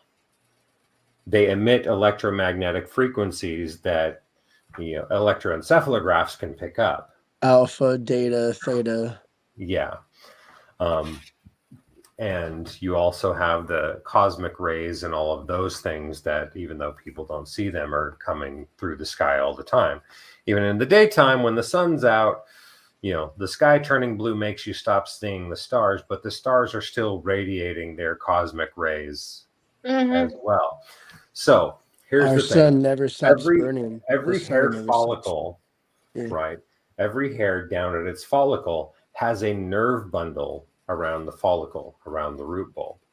That nerve bundle travels back into the brain, which means that the waves of energy that I pick up with my celestial hairs is data being fed into my brain. Is that why when I feel him doing a little hippity hoppity, I can actually feel what he's doing up there, is because of those? Yeah, there's a more direct energy connection that happens with that. And the closer it is, the closer the radiation is, and there's that pi r squared or pi r cubed with the sphere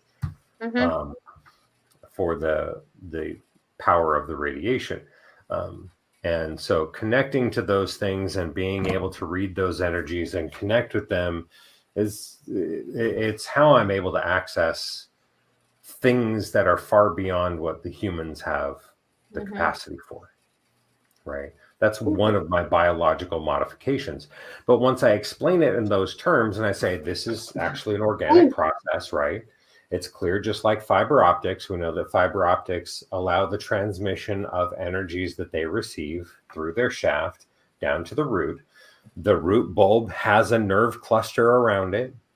The nerve cluster connects to the brain. Now I've just given you an actual explanation using biology and physics that shows why Roots of a tree. I do. That's what I was just getting, how it receives its information to grow. Yeah. And that helps me a lot too. Because I still have the hardest time filtering out all the different types of energy that I sense. I sense so much at one time, and it's just like it's nuts. Yeah. Well, it's good to get yourself some obsidian. Like snowflake obsidian is generally best for it if you can get a good stone that's about as big around as a quarter ish, right? Like the palm stone even. I have this thing. I have this. Is it obsidian? It's got obsidian, tungsten, and shungite in it. Oh, it's a blend. You're going to want to get an actual obsidian rock. Oh, a stronger one? Like a snowflake Can you obsidian spell it rock. out? I'm horrible at spelling out. And have that hanging by your heart when you want to do sensitivity training.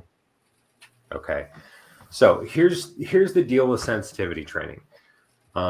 If you want to train your eyes to be able to recognize different colors, you don't just put up a big chart of bright colors that go across the full spectrum, right?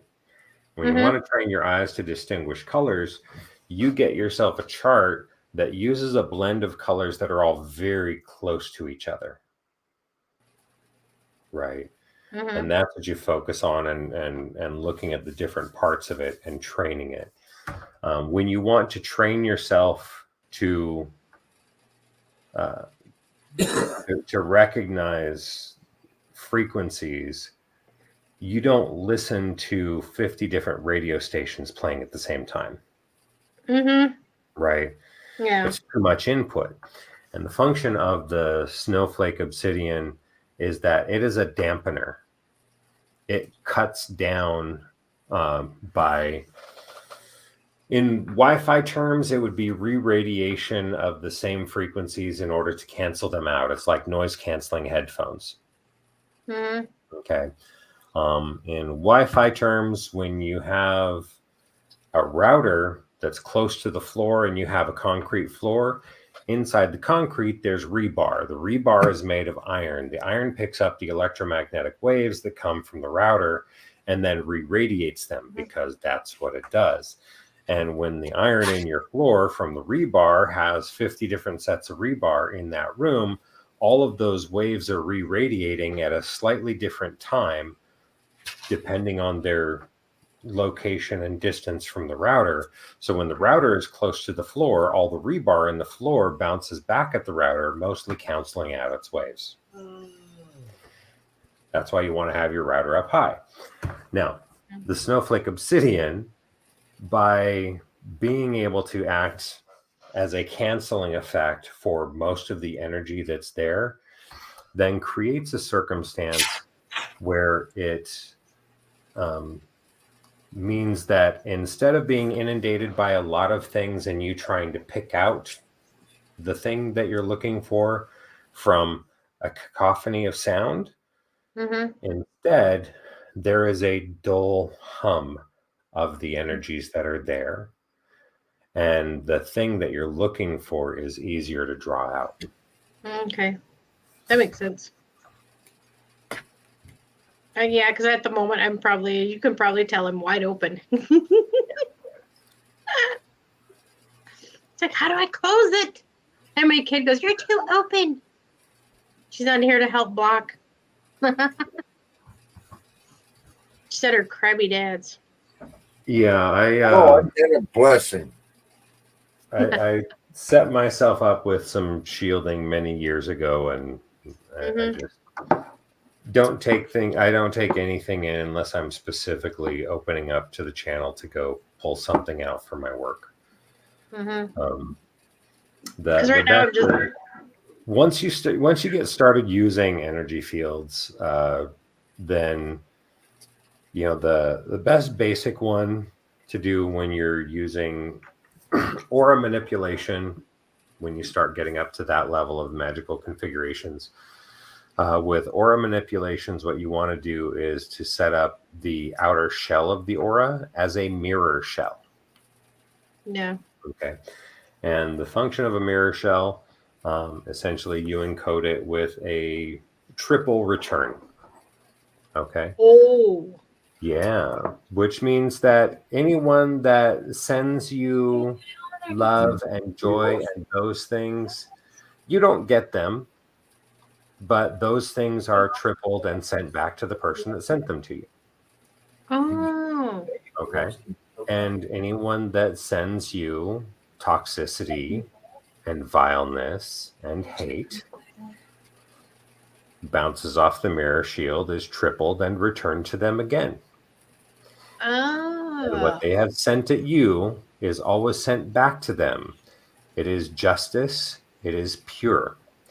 And the reason that you put one of these in place is because your energy should always be determined entirely and only by you.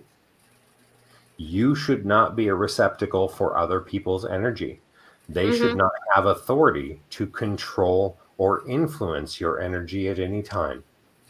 If there's someone that wishes you well, yay, that gets sent to them and they're getting rewarded on their own for doing the right thing, for their heart being in the right place, as well it should be. You don't need to feed off of their energy unless you're a psychic vampire, which are a real thing. Yeah, I'm definitely not one of those. I get bombarded by those a lot.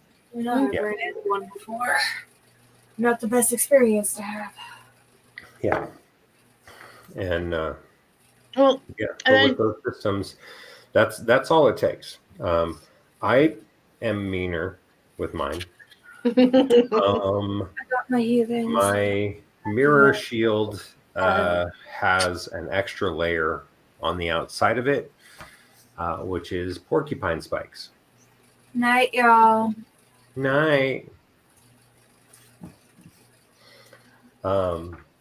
So essentially anyone that Merry Christmas takes a shot at me, that energy passes through the porcupine spikes. And gets tripled, comes off the mirror shield, gets tripled again when it passes through the porcupine spikes on the way out. Jeez. Yeah. So whatever effort or energy or negativity or any of that stuff they decide to throw at me comes back at them 9 times over with a bonus damage factor. And that's not me being mean. Yeah. That's them inflicting damage on themselves. And I get to stay, stop hitting yourself. Stop hitting yourself. That's awesome. Pretty much. Well, see, I know I naturally have a reflective thing, but I never thought to do it the other way. I just keep making it stronger so it reflects back, but not enough of it. Mm-hmm. I gotta improve that. Yeah.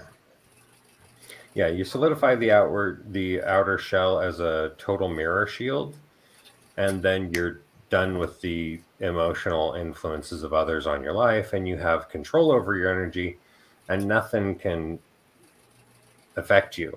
Mm-hmm. You're bulletproof, essentially. Well, that's probably why I had such a difficult reading today. Was I had too many at my reading. I had all sorts of things chilling with my reading, and it was like so hard on me. I was like, dang, there was so much energy around me. I couldn't take it. I said, okay, I'm reading these lovely people, not all of you. Right. It's like I had the whole universe listening to me. I'm like, dang. And then I did a universe reading. Oh, geez, that made me so tired afterwards.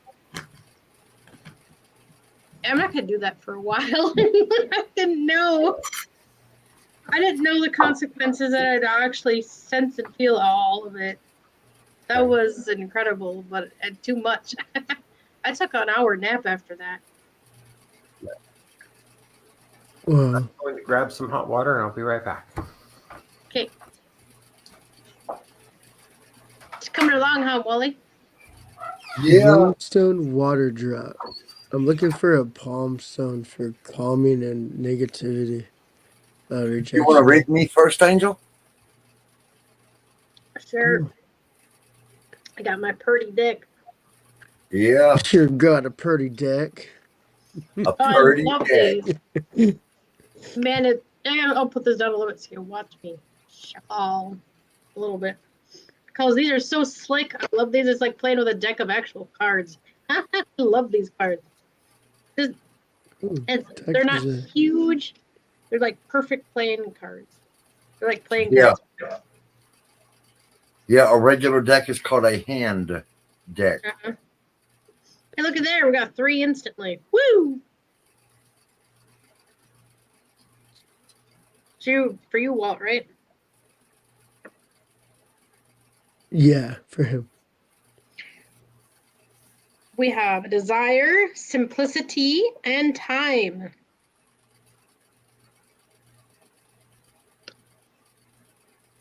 Your solo screen, if you want to show them again. There you go. There you go. Ooh. Oh, I like that. I like the horns. All 3 horns. Yeah, that's not a demon, desire. Desire the fire. Sorry. And it starts off when I first read it, I was shocked at what I was reading for a minute. And then I'm like, oh, that it's a metaphor. and then you have not a stone, simplicity.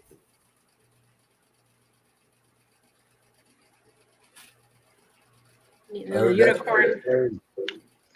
Ooh, and here we go. Not a clock. Time. Ooh. I like that. I like every one of them so far. It's an in-depth one. Ooh, I love that one. I gotta read that one first. I like it.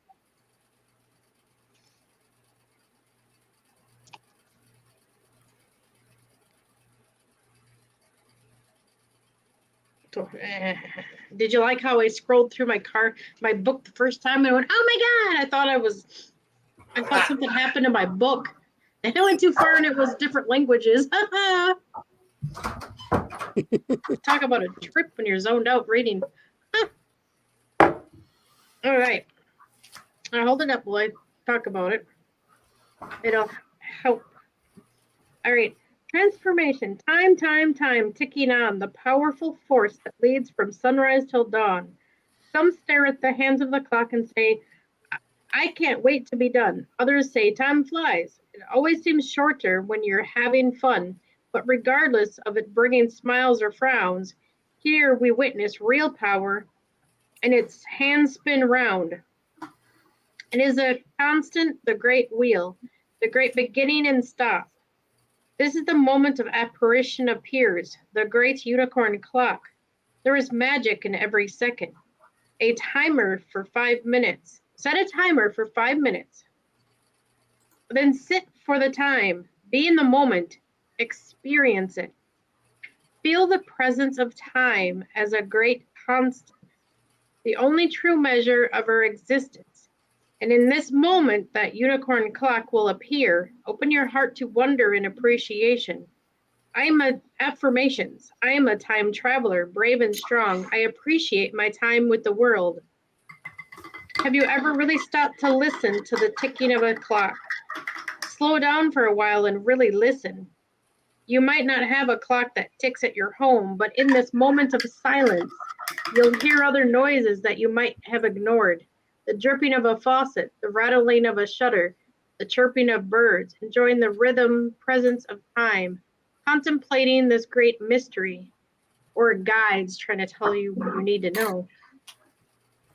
Well, I can hear when I was in the living room today, I could hear the wind chimes chiming outside, just going ching, ching. Sounds so pretty.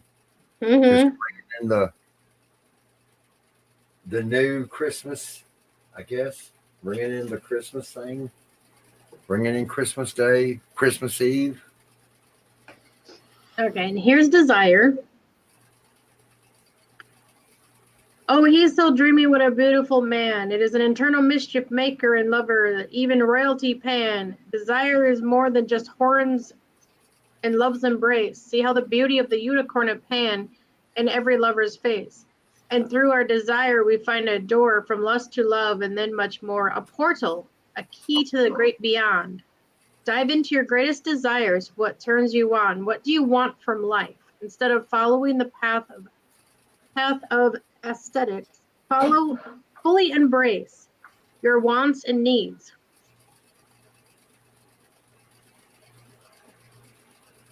That would be my channel.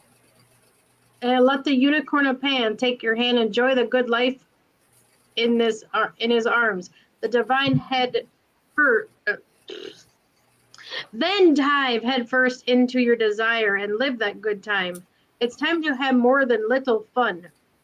Do something for yourself. Go shopping, take a vacation. Haven't you always wanted to get a message? Enjoy the finer things in life. Ask and you shall receive. Oh, that would be well. I broke my 4K camera today.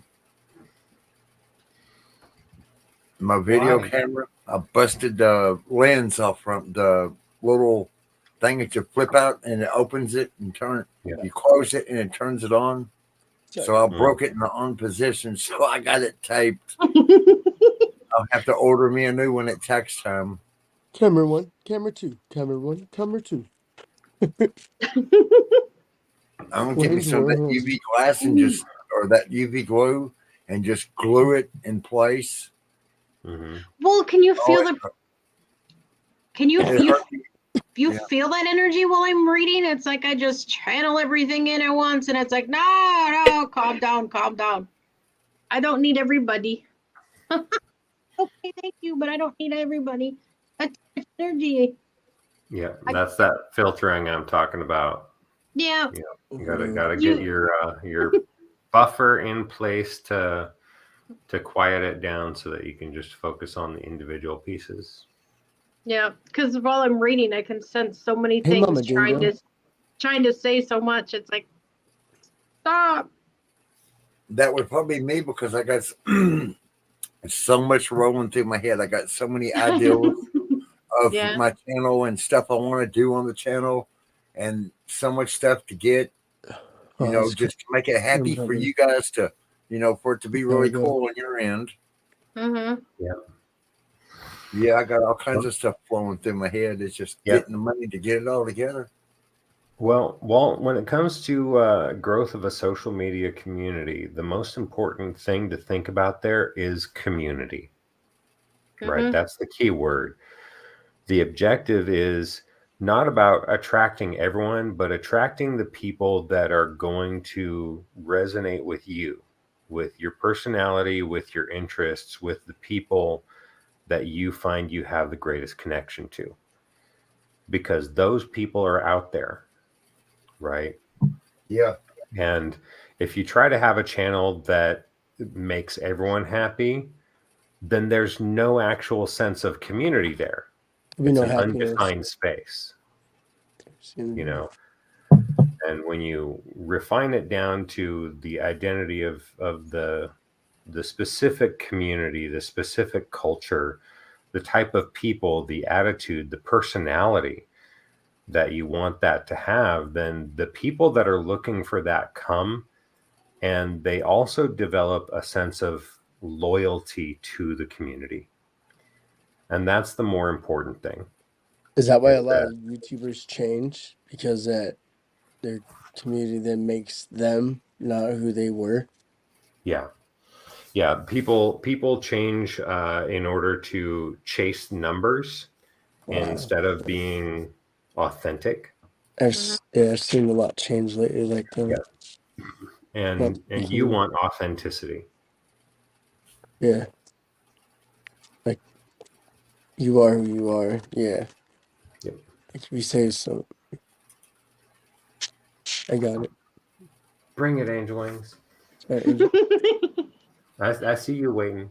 Yeah. Again, I'm patient. Sorry, I had a lesson I had to deliver for Walt there to start creating his vision of what he wants to do. Okay. I know that was really good advice too. That's awesome. All right. Simplicity, not a stone.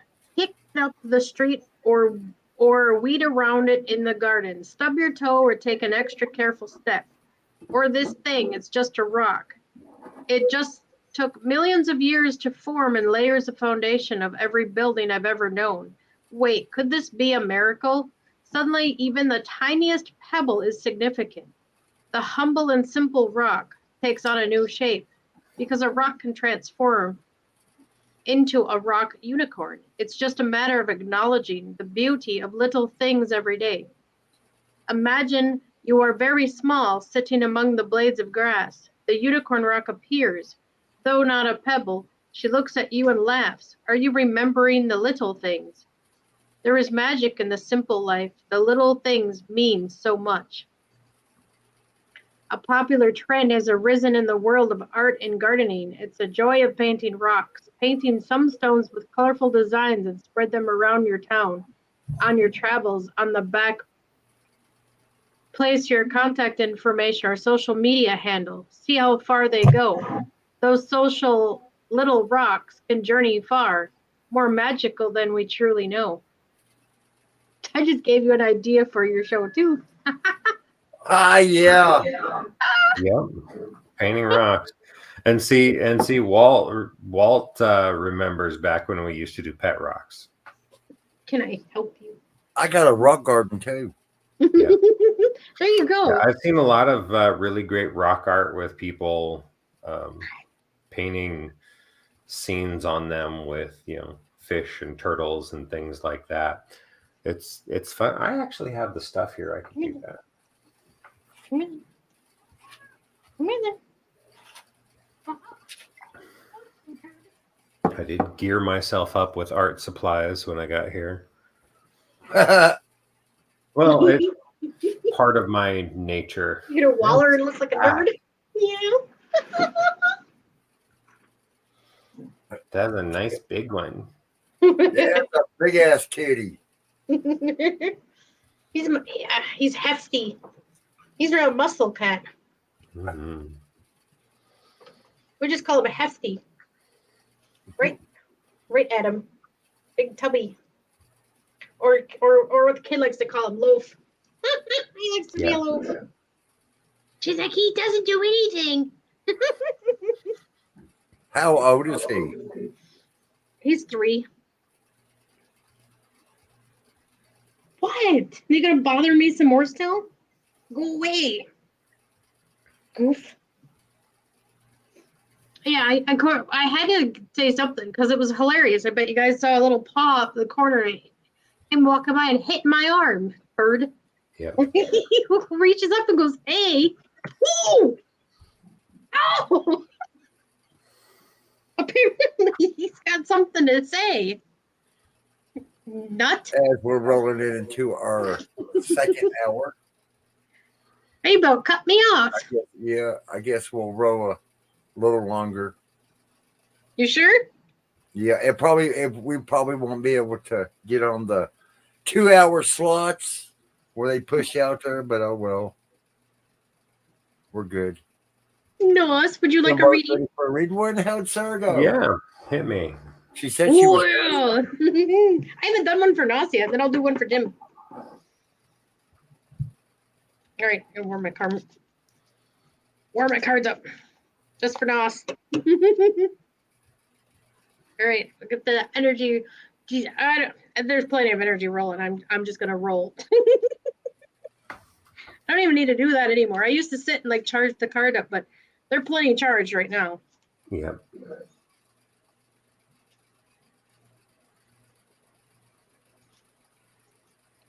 As the cat in the camera said so.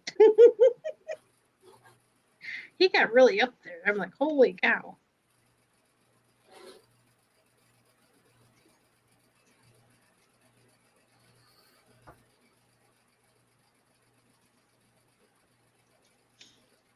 Are you thinking of your question? I usually just do a random and just pull stuff. Yep. Oh, there's that one. That one was stubborn. It didn't want to fly out. I had to pull that one out. There's too many cards that wanted to say something. That happens with me a lot. I'm just like, hey, I can't pull them all at one time. Well, I could, but that'd be a long reading. I like to be decisive and really define.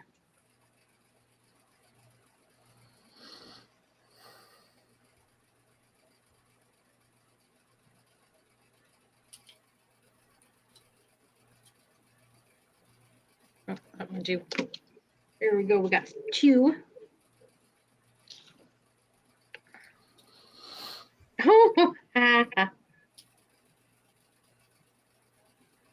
Look at that, a unicorn cat. Yep. Yep. Cats are one of my big things. Not a cat, hunting. And not a mountain, stability. I'm gonna read the cat one first. That one's neat. Mm-hmm. I haven't read that one yet. I have a feeling that's why my cat flew up there too. It's because of your presence. I'm pretty sure. Yeah. Yeah, I'm inexorably intertwined with the feline persuasion. Yeah. All right. When it comes to transformation, who is that prowling around in the living room and side streets alike with grace, agility, and power in her claws? She's a great hunter in search of her prize. With glowing gold eyes, a whisper in the moonlight, elusive and fierce. Here, kitty, kitty, oh no, think again, because this small little cat is so much more than a pet. She is a ferocious hunter, see her transform? She is a thing of magic, the feline unicorn. Climb aboard the back of the mighty feline unicorn with your sword in hand. Slink off into the night in search of adventure.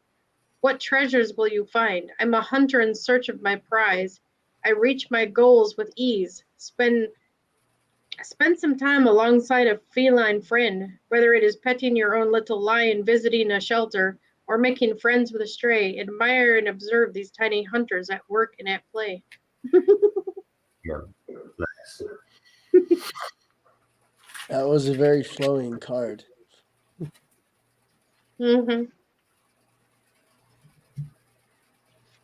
Your energy says Lyran all over the place. Yeah, I'm very tightly intertwined with them. Mm-hmm. And a very, very far back past life was Lyran for me. Yeah. Ability, not a mountain. Suddenly, along your path, a mountain appears. You're intimidated at first, but then release your fears. Here's a foundation of strength and might, reaching up to the sky to such a height. The mountain is timeless. It moves and wavers not, hard and steadfast, solid like a rock. In this moment of appreciation, a unicorn forms. The mountain unicorn is stability, weathering all storms, standing tall. Dare to climb atop the mountain unicorn. Use your intuition to guide along your journey. Notice how every foothold, every rock is there to hold you and provide for you. Feel the stability beneath your feet and towering over your head. This moment is yours to claim and own. You are magnificent. I'm a towering presence. I'm an ageless force. I'm a mountain. Climb a mountain or a hill and gaze at wonder, the beautiful photos of mountains as you meditate on the concept of stability and incredible force. Visualize or climb atop the highest peak. Call out for stability, ultimate peace. Neat. Yep. On target. Yeah, welcome. I like doing that one. That one was fun. Yeah. You got cool cards.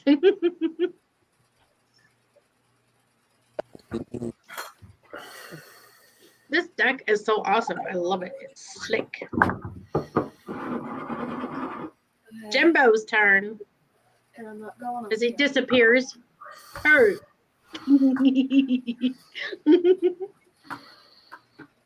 I look like I'm ready to go on camera? Look at my hair. This is my bubbly bones. Nice. It is sparkling water. It's not the greatest, but it's something. Hello. I think I saw a bat waving. Your bat half awake over here waving. Bat tried to go back to sleep. Waiting for Jimbo. Jimbo. I would say, don't forget you're muted again. Said earlier today when he would talk and he was muted. I had to remind him he was muted. Ah. Pulling Sarah's. He was pulling a U. That ain't no Sarah. That's a U. Hi, Nasi. Hello. How are you, honey? I'm good. It's good to see you. You too. I don't get to catch you that often anymore. Yeah. Then again, I'm usually passed out about now, so. Yeah. But Well, I've been really busy the last few months with doing the prep that for just the. pops to the side. There we go. Dead right now. If you could actually see my hair, it's a disaster, and I don't even care. Yep. I literally just woke up like a half hour ago. And I didn't even mean to fall asleep. Which reminds me, who took my plate out of my room? I don't know. It must have been Mom earlier then. Because I remember it was still in there when I dozed off. Ooh. Oh. The ghost of Christmas present took it. Someone's okay.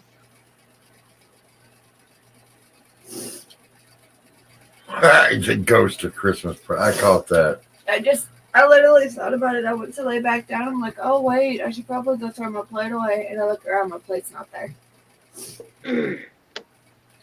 Who's next, our angel?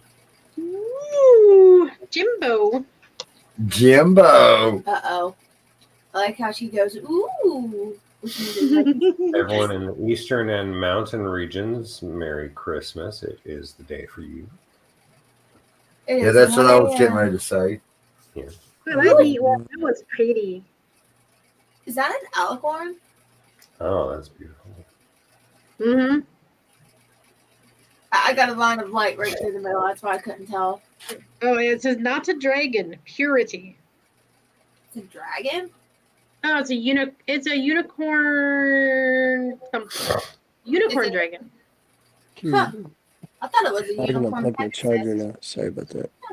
Interesting. Maybe it's, who knows? Perception is key. I guess how you see it is how it should be. So I guess it's been alicorn for me. Yep. I need more training. I'm learning that too. Perception is key. Perception. Be educated a lot more than that. All right. You ready? A Yeah. figure appears before you. Is it a lizard, a bearded dragon? No, it's something more. The dragon on unicorn metamorphosizes, appears before your very eyes, pure white like snow, mythic, and filling you with wonder. It is a hearkening back to the days of dinosaurs, consciousness on the earth plane in the purest form, back before the dawn of humankind, echoing in the very core of our being and consciousness. Purity joined by the spirit of the butterfly, in constant renewal and transformation. Behold the dragon unicorn. Gently take hold of the wings of the dragon unicorn and allow her to lead you across the sky, far and wide. Feel her scales on your hands and see the clouds as they float by. Allow the moment to transform on the wings of a butterfly. Ask the dragon unicorn to show you the essence of purest form of your higher self. In my purest form, I am mastery within a mastery. I celebrate my incredible nature. In yoga practice, oh my God, that word. Vajrasana or cobra pose invites us to lay on our belly and breathe in deeply, rising upward like a snake and tapping into our inner dragon. Taking a few moments to research and enjoy a long stretch in cobra pose, engaging in some deep and pure dragon breaths. That's neat. Cobra pose. You heard of that one? Mm-hmm. Neat. Yeah, it's one of the standard yoga positions. Ooh, not a street lamp. Clarity. That's so neat.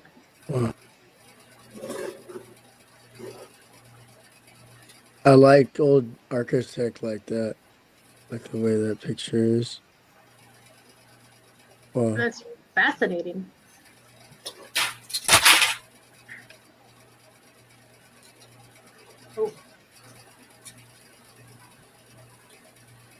Oh, shoot. Okay. All right. Clarity, not a street lamp. The night is dark and the path is long. Hope is gone and all is gray. But what's this? Suddenly bursting forth in the light to lead the way. A simple lamppost illuminates the path. Some walk by it without a glance. But in this light, a miracle, pure and clean, enriched in the path so that all can see, is the realization the transformation occurs. The illuminated unicorn is beaming forth, hard at work. Reflect on the boundless nature of light and the way it travels and enriches a space. Even in the simplest lamp post is a unicorn in its own way. Visit with the illuminated unicorn and see the nature of light and the eternal beam. I am light, I shine. Lights on, lights off. This is a fun game. Break off into teams and start to play. One team turns lights on and one tries to snuff them out, running for switches and lamps, shouting, "Stop them." The entire house becomes a playground full of laughter. Which team are you on?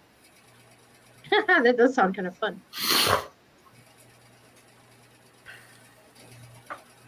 Telling you, light lights the way.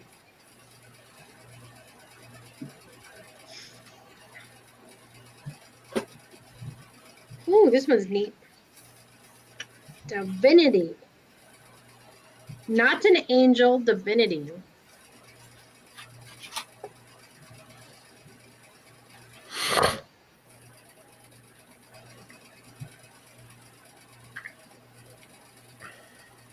Reminding you of your holographic cards.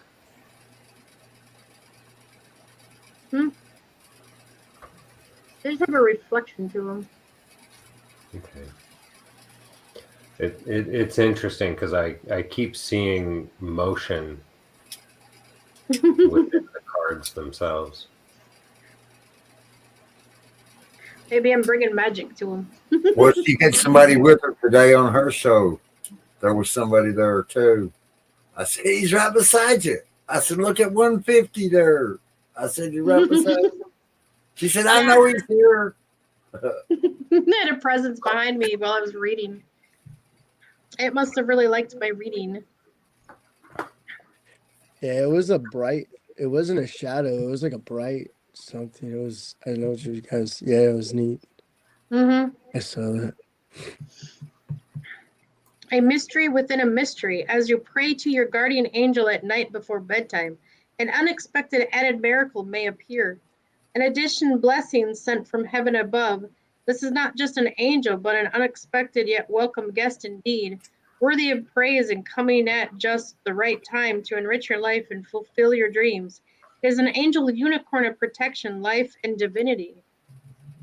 Ask your guardian angel to visit you. As your angel approaches, suddenly a unicorn angel also appears, who beckons you to climb on her back and take flight.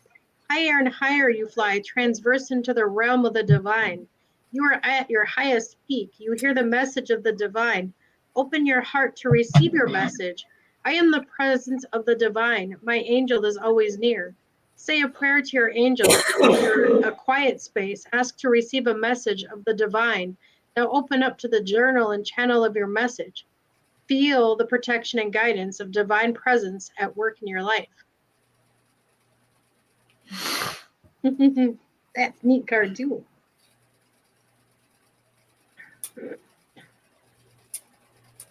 These are magical cards, man. I bring all sorts of energies when I'm reading these. You're muted, Jim. My answer wasn't a really simple question. It was something that would have required different things kind of come together, and holy crap. Yeah, just more definitely resonating. Wow. Yeah, I had a lot of combination things going on. I think I was actually in the middle of a solar something too. Solar flares. Yeah. Taking solar flares. So That's I out of the box, Jim. Yeah, I literally feel the whole solar flare like a down my back, spread out, and it's intense. Sorry. It gets so strong. I feel like my wings are gonna go poof. They probably do sometimes to transform. I was deflecting a lot of the energy today because I just felt too much. Yeah. It might have been part of for me. Sorry. Oh, at one point I had to go and breathe.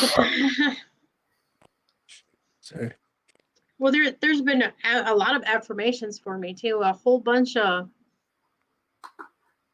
like when you're looking up on YouTube, like something will pop up and give you like information, like tell you something, and you're like, oh yeah, that resonates with you. And you're like, oh, that is happening. Yeah. Neat. And I just had one of them dragons go after my hand. Weirdo. I had my hand up and I felt another energy there. Like, hey. I know something pretty wild started happening to me. In chats and stuff like that. Like I'll just be thinking of the word and I won't even go to type it in yet. And when I hit my keyboard, the word's right there above it because I was thinking it. It seems like I'm not kidding. I've never entered the word in my keyboard. I just go to like hit the first letter. I won't even hit it yet. And I'll look up and the word will be right there. And I'll even ask, hey Siri, how do you spell this word? and it's the exact word. Like it's wild. I keep having a connection to a lot of people in Australia lately. It's like, wow. Yep. What about Australia? Because That if weird. all else fails, I'm going to just rejuvenate Australia, and the rest of the world will fall. That's awesome. Australia has a lot of sacred stuff there. I believe. I think There's something I don't even special know. with something. I resonate a lot with stuff in Australia and Scotland. You're gonna pull towards Egypt and Oh, Scotland. that too. And then I have a big pull in Egypt. Hi, second star, Matt.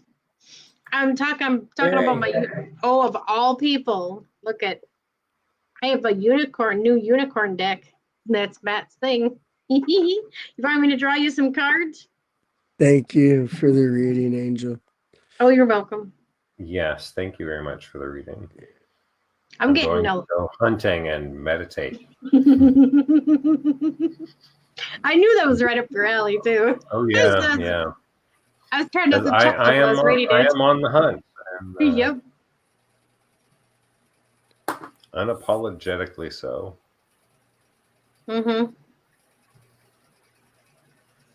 And it's Hey, neat. Matt. They even have a snail in here. Who's reading that? Or shit. Who wants to read that? Snanacorn. I know. Calmness. Apparently we don't resonate with calm at the moment.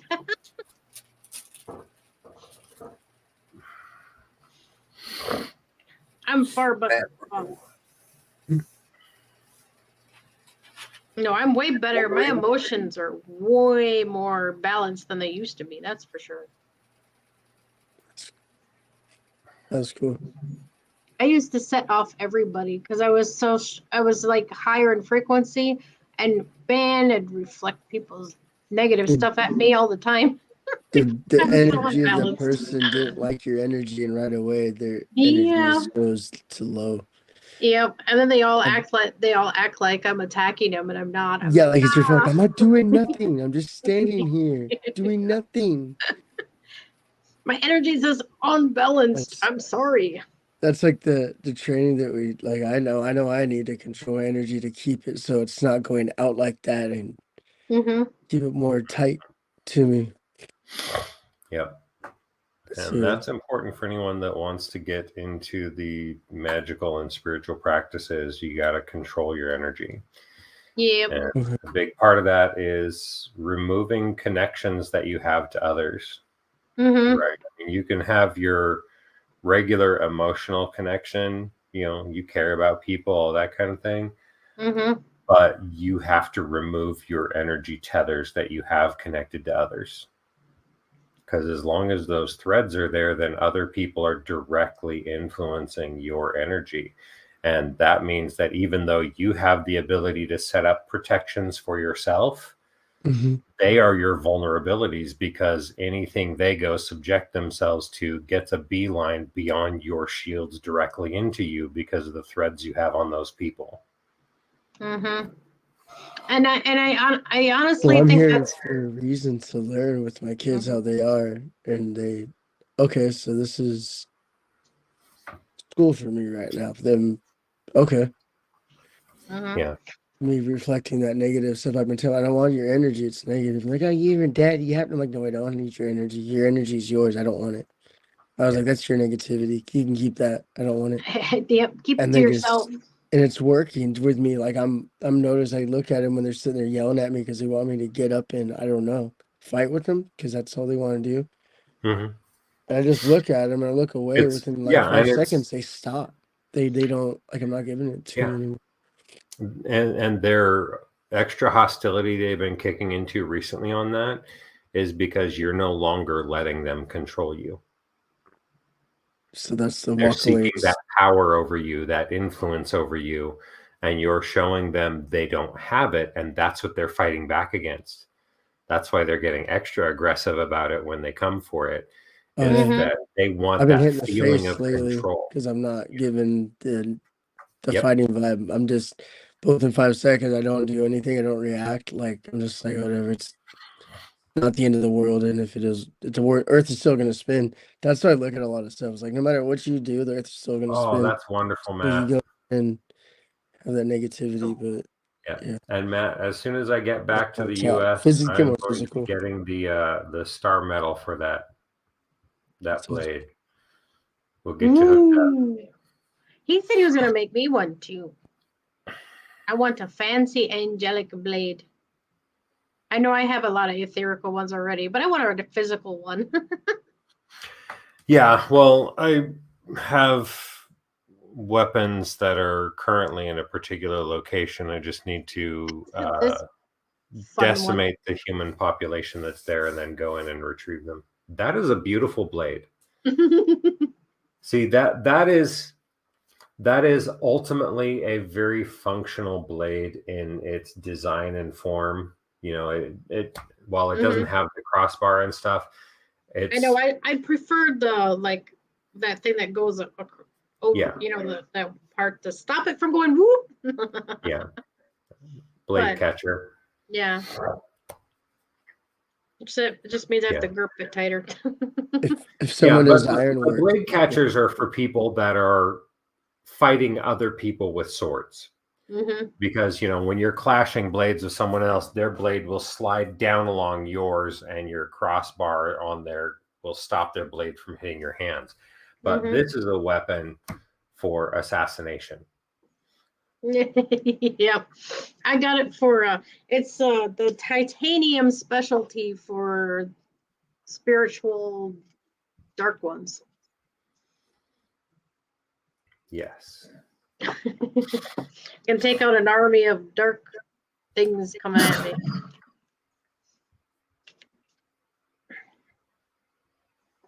Serves a good purpose. I even have Dresden fire weapon.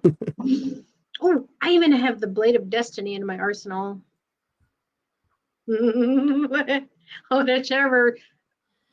However your perception is of that one. I went right to pick a destiny. Sorry.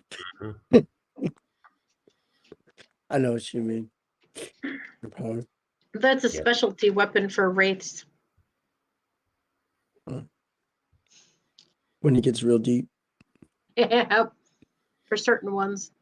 Man, that's the first time running into one of those, and I couldn't believe that was when I was first learning to operate my chakras, and I was first coming into all that stuff, and I ran into one of those. That sucker turned my crap off. I'm like, whoa, I didn't know they could do that.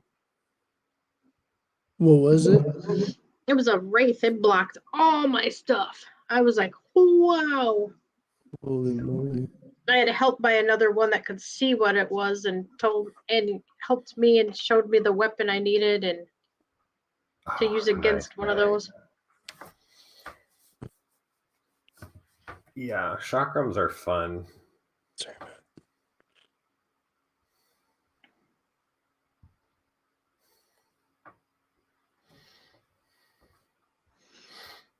I mean, I grew up in the days of Xena, so they were really cool. Yeah, me too. I remember that thing. That thing is cool. Xena Warrior Princess and Conan. I resonated with that chick. Yeah. Masters of the Universe. I like watching the She-Ra. Oh yeah, She-Ra. He-Man. This He-Man Tiger. too. This Green Tiger. Oh yeah. Cringer. That was my favorite animal. I mean, I don't know what you're talking about. I've never seen it before. Yeah. You probably were the tiger. I wouldn't even know who Orko is.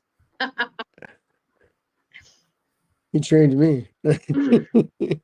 Oh, I know it's not an Lyran, it's something different, but I see a white lion with white wings. And he's massive. I actually found a picture of him too. Mm-hmm. Yeah, it's the founding species for the Lyrans. Mm-hmm. So while in their eventual native forms, they became humanoid. bipedal. Walker. The origin species for Lyrans is the winged lions. Oh, I thought it was like a warrior special type of lion. Probably the same thing. Higher energy. Probably a warrior too. Yeah. More And freedom. the Lyrans, like the dragons, didn't originate in this universe. I keep attracting non-universe things. Maybe it's sane for a reason. I'm getting extra help from a lot of them. Oh, that would be awesome, Matt, being able to actually forge those. I can't even see the comments right now. It's stopped. Oh, he's talking about getting his blacksmithing operation up and running again, firing up his forge and crafting blades and such again in the near future. I need an angelic mastery blade. That's very interesting. So he knows how to forge stuff. Okay. Yep. And I will be able to sculpt my blade to create the mold for the hilt and such.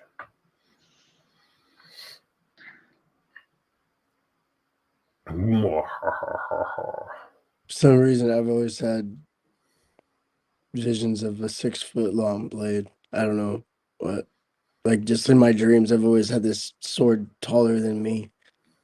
That I'm like, I can't pick that up, but every time it's like light as a feather, but it's huge. Yeah, that's funny. I'll have affirmations from this one person. Mm-hmm. I know actual Raziel, the magician. That's awesome. Oh, it's so cool. He'll be like, yeah, I know you have a lot of weapons, and I go, oh. I'm like, really now? Jeez, he can see my higher self too.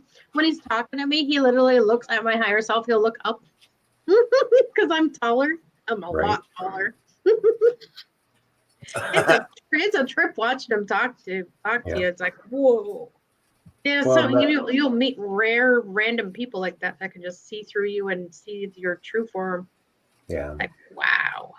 That's impressive. It's fascinating. And he'll clear blocks like you wouldn't believe. He did something. I was talking to him for 10 minutes. And it was only 10 minutes, and I had like a sinus infection. And I had that because it was an energy block. And it just gushed out. I'm like, oh, that's so embarrassing and so gross. but he cleared me up. He cleared that all out. I'm like, whoa, I was better the next day. Yeah. Well, Matt, once I get my reputation going, we'll make sure that we get my blades made by you, and that we share your information, and hopefully we can get that income situation straightened out. We'll make you popular. Actually, I'm in the borderlines of that. I might actually end up with more money than I think. Possibly. I'm not sure. I'm not going to overestimate that because I found out it's part of my lineage, but I'm not sure if I want to go there. That's just there in the middle. I'm following the rules. So like, with the book, I've got it out there. I've got it set up so people can do their free downloads on Kindle. Mm-hmm.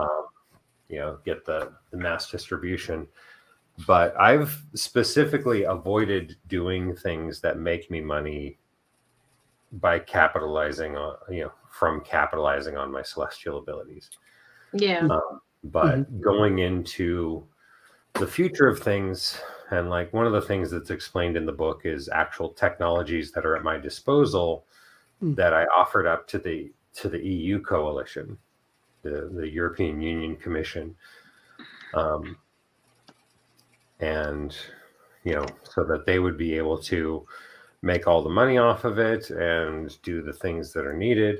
And they ended up not responding. And because I have fulfilled all the obligations of my mission by offering the necessary governments the opportunity to have control over my abilities and my body and the technologies that are at my disposal, and they all failed to respond within the appropriate time limits, then all of that reverts entirely to my control now.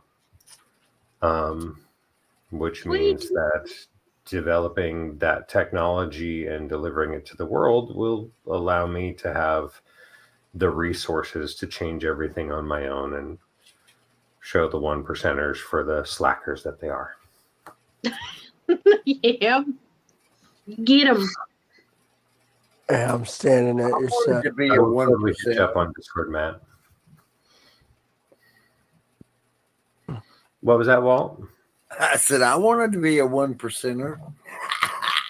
Whatever. Yeah, I'm What going is to that? make the 1%ers look like $30 million. minimum wage workers. So I'm not. I like getting dirty when I work. So No, what's fitting for we all like getting dirty. He was a a mechanic. seraph, So he likes getting dirty. seraphim blade. What's fitting now? He can do Blending with the make surroundings. really old type of sword. I'm not sure yet. Still thinking about it. I got pictures in mind though.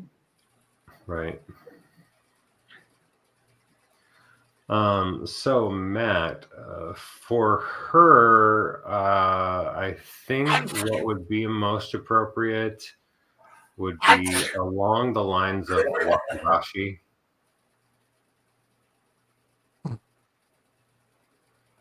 Same thing my cat does. Put the butt in the camera. J-Bo.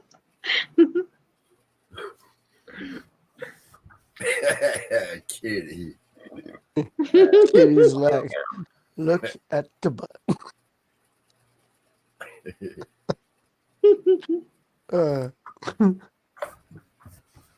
Sweet.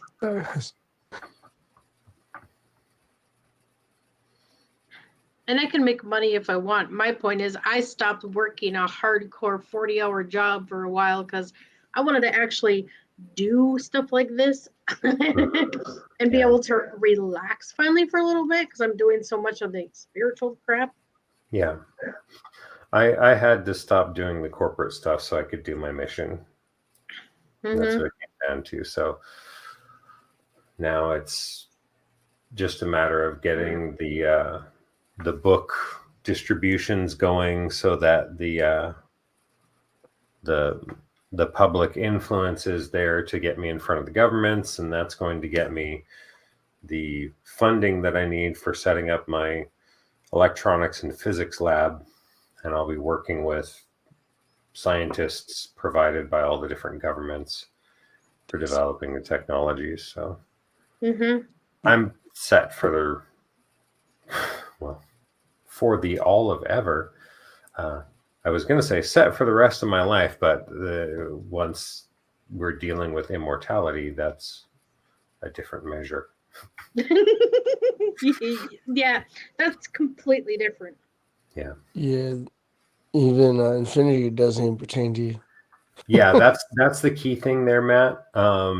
Doing the extra residual foldings and like the carbon, or sorry, the sodium annealing, like we were talking about before. I've been looking at a lot of the places doing the metal forging have been doing the nitrogen annealing, because it's kind of the same thing as doing the sodium baths, but those are a lot more difficult to do. It takes a lot more specialized material to do it. Why don't you just do like a log fire? Like no, old school. Yeah, this is special stuff. It's one of those things where, like, you want to get your order of operations down with the liquid nitrogen treating blades for coming out of the forging and the quenching, because it sets the molecular organization of the molecular structure when a blade is being forged and it's hot and the metal is soft, the metal is expanded. Yeah, nitrogen can snap with super fast cooling. It's one of those where it's a situation where you generally don't want to do it with solid cast blades. You'd want to do it with folded ones. And it would take some practice, but not a side lay, but having like a tube that the liquid nitrogen is in, the blade gets immersed into, and that's going to shoot up a jet of liquid nitrogen when the blade goes down into it.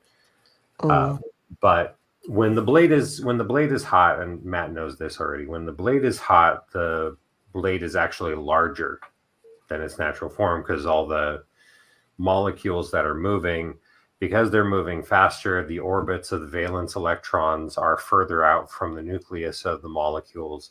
So each molecule takes up slightly more space. They're expanded. So it gives that little red effect, huh? Yeah, and normally when they go through their quenching process, it pulls them closer together. But because they were all in the process of moving and jumbling about, there's oh yeah, that's a really good way, Matt. Ooh, that's neat. Usually when they go through the normal quenching thing, it's, the jumbling about of the molecules comes together in a very disorganized pattern.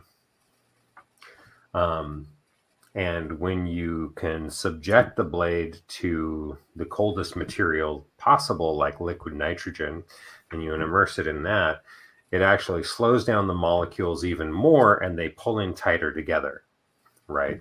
So if you think of the molecules like pool balls that are jumbled around on a table, if you just put a loop of garden hose around those and you pull them together slightly, there's going to be a little bit of order to them. But when you put them in that rack, it pushes them nice and close and tight together. And then when you take it out of the liquid nitrogen and they start expanding, then they're expanding away from each other at even distances, because they were packed together as tight as they can possibly be, which means their molecular structure is a lot more like a lattice, which means it's stronger.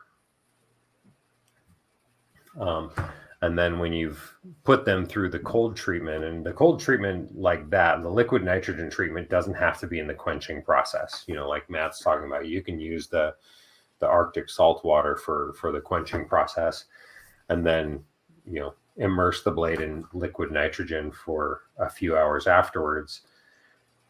Yeah, strengthening the harder blade so it can withstand damage. And then after the cold treatment with the liquid nitrogen, when you have the even lattice, you're going to have more even spacing between each of the molecules, so that when you do something like a sodium bath, the aerosolized sodium from the molten salts that it gets immersed into actually gets small enough to penetrate between the steel molecules that and are then there. give it a special treatment. Yep, which then actually makes the entire surface of the blade denser than the steel from which it is made, and that penetrates down to like 1 or 2 millimeters, depending on the treatment it gets. And then after you do that, because it's been heated up, after it cools down, you put it through liquid nitrogen treatment again to tighten it up, and then pull it out. It's going to be ridiculously well organized, ridiculously hot, and then you can sharpen it. And it's very hard to sharpen at that point, because it's pretty much the densest material you can have. Mm-hmm. But yeah, it's fun stuff. But there's a lot of order of operations with chain of. And treatment. I just realized I got a long ways to go too. Because if sense of negative energy like that bothers my physicals so bad, how am I going to be able to do anything? So I got to really focus and train myself. Mm-hmm. Yeah. That's one thing I'm working. I think that's what the dragons are helping me work on.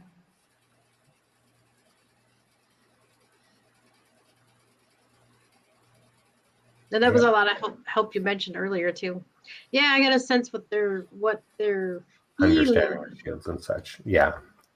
So the Lyrans came with us from the last universe that we built up. And they do cultivation of worlds along with us. But as the dragons, the focus for the majority work that we do is we've got our 3 different sects, but the energy work focus that we do tends to focus on fate.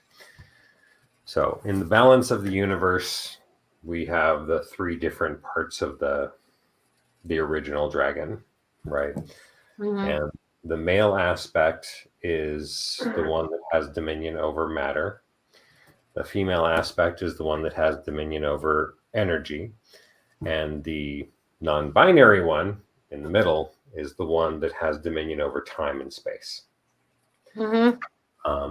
And matter and energy are the things of which the universe is comprised, but time and space are the universe in which they exist. Right? Time and space describes the where and when of all things. And that is where fate happens. Right? Fate, destiny, fortune,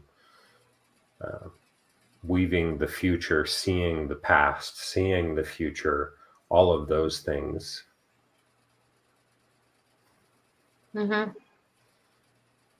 Yeah, are the dominion of the time-space element. Oh, neat idea, Matt. Trying to focus on both of you at the same time. He's texting and then here and there. I'm like,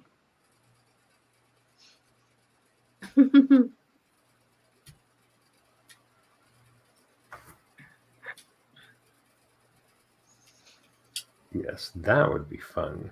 and yeah, that's a neat idea. I'm gonna have to give that a go. Yeah. And that explains, actually, the way you just explained that explains the higher I get is the energy I'm sensing is because I'm connected to my twin flame and he's the masculine side. So I'm connected to both. That's why I'm physically sensing the energy more. Yeah. So the masculine side being attached to matter, it's dominion over the physical plane, right? The material world, the material universe, the molecules of which things are comprised. The female side being the energy part, is the connection to frequency.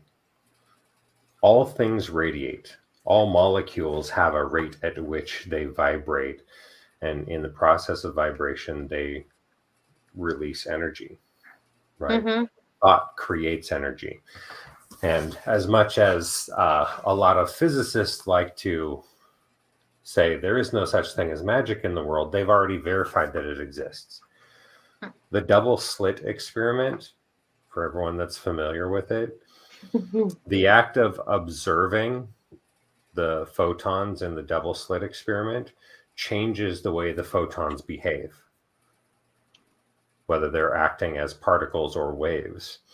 And the fact that they act like waves when a person observes them, even having no awareness of what they're observing, means that the consciousness of the individual being present around them changes the behavior of material and energy in this universe. It is the proof of consciousness influencing matter and influencing the behavior of energy. Physics has already established magic, has already proven it's real. They just don't know that that's the framework of what they've established. Yeah, I got military going overhead. First time in a long time I've even heard him do anything. I haven't heard them do nothing lately neither. And I usually get buzzed 2 or 3 times a day, and I ain't heard shit lately.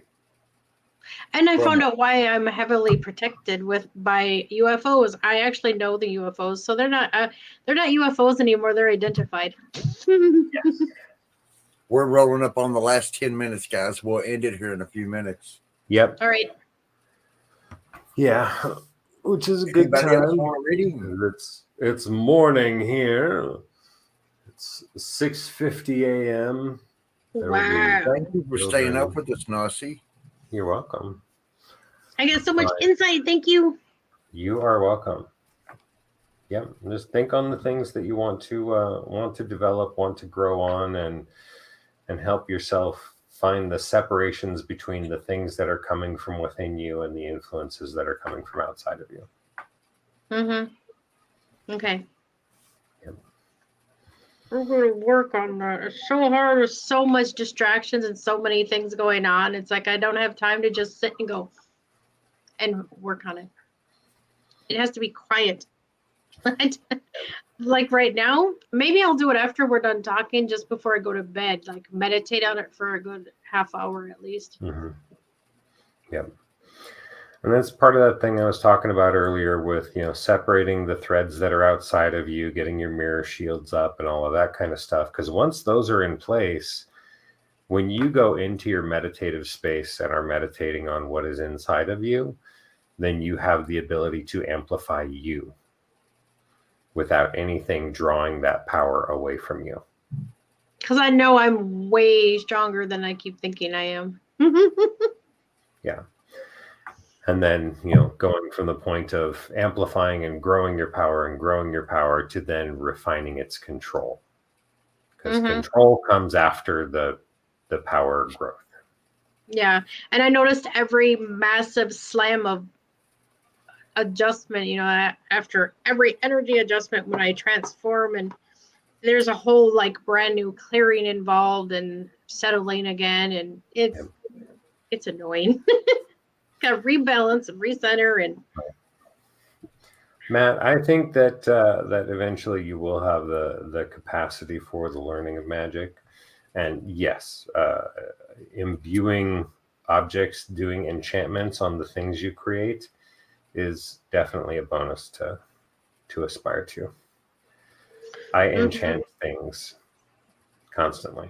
The enchantress. Mm-hmm. Yeah. Yeah, I got my my angel blade infused with this one. Yeah. Of course, it's ethereal, so you only notice it. Yeah. You don't notice it in the physical, but if you can see the spiritual part of it, you'll see it. Yeah. And I got fancy upgraded armor. Oh, my horn upgraded too. Nice. Yeah. I have a unicorn horn that's massive. And my ethereal side of it is 3 horns in one. Like there's like 3 parts of it, but it's still one, and each one does just something different. Right. Give me just one more moment. I'll be right back. I'm getting technical with my abilities now.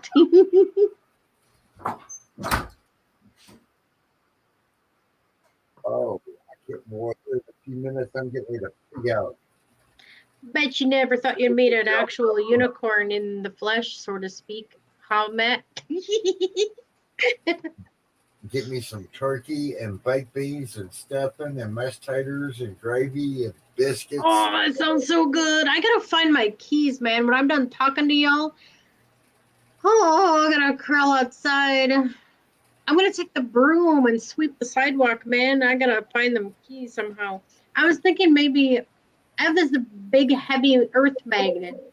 I might take that earth magnet and tie it to a string and roll it along the sidewalk. See if I can find my keys. Jesus. You pulled a good one there. Are they computerized keys? Probably so. Yep. I know. It's the only key I have too. I don't have a spare. It's going to cost me probably $200 to get a new one. I'm gonna be so. 200. Oh yeah, 400. $200 to $300. Yeah. Oh, actually, I think he quoted me 300 something just to replace the key part because that was damaged already anyway. So yeah, it might be 300. Well, I looked it up online and there's this one that said I could get one for like $25, but you still had to have it installed by a mechanic and it didn't look right. It didn't look like the same thing I had. Yeah. Yeah, so it had to be programmed anyway. So I was like, oh, I gotta spend that much. I gotta pay them $100 anyway. Might as well just have the dealership do it. Ta-da! Yeah, this is what you need to program your keys. What? Wally, you better give that here.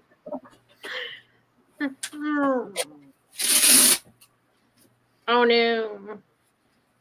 Nice. Hook me up then. Can I buy?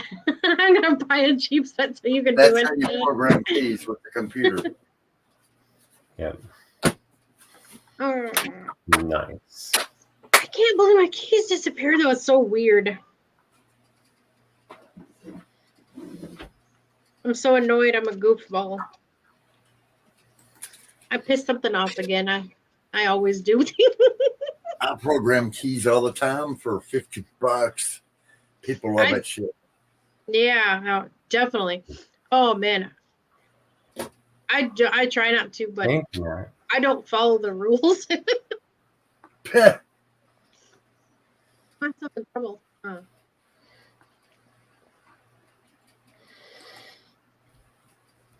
Because the rules here don't make any freaking sense. Hello, Blue Chicken. Yay. Blue Chicken rose up as we're closing out. Oh. Yeah. Well, it's almost time. Any final words? I'm gonna drop the link in there one more time for that book. Okay, yeah.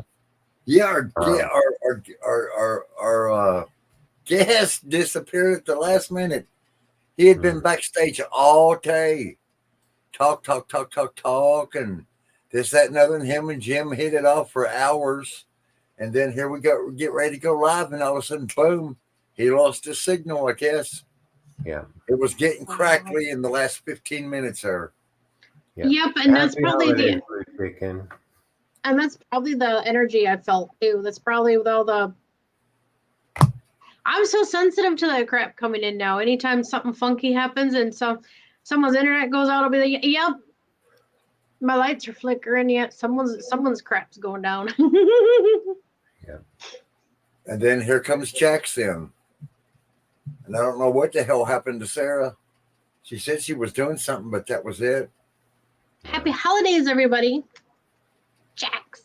Yeah, Sarah was going to do some video editing, so she had to put her eyes and ears onto the work she was doing.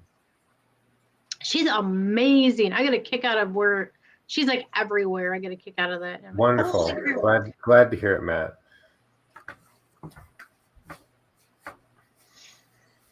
I still got to read it yet myself. I haven't made time. I should have read it right when you gave it to me. Me read. I have to get, I guess, Bat to read it to me. Yeah. Is it on auto? Is it on an audio? Read it. It's not on Audible yet, but I'm looking at potentially doing that this coming week. This is one of those that I need to do a kind of a launch event. Where I go on to a few shows and present. And what I'm going to do is to, when I do that, I'm going to set the book. Right now, it's free for everyone that has Kindle Unlimited. They can just download it onto their Kindle. They don't have to pay for it at all. But for people that don't have Kindle Unlimited, what I'm going to end up doing is setting it for a 5-day free promotion. Where everyone that goes and gets it during that period, they won't have to pay for it at all.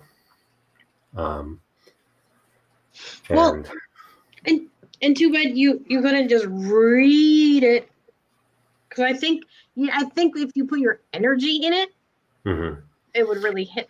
Yeah, I'm going to end up doing it, doing audio recordings so that I can put it onto Audible that way. I can't put the audio recordings onto YouTube because the content violates their community standards. Oh, of course. Everything violates their... Yep. Yeah. Well, I'm exposing people that have committed murder, for which they will be held accountable, and that's something that will be upsetting. Yeah. But we don't want to get Walt in trouble. No. It's He gets himself in trouble. It's past his time. Thank you, Matt. That will be wonderful. As soon as we get the ball rolling with that book to where people read it and understand what's in it and they'll want to share it, we can do that and get the archive out, and I'll be back in the US doing the work, changing the world. You have a Santa hat on upside down. You're funny, Boo Chicken. That is funny.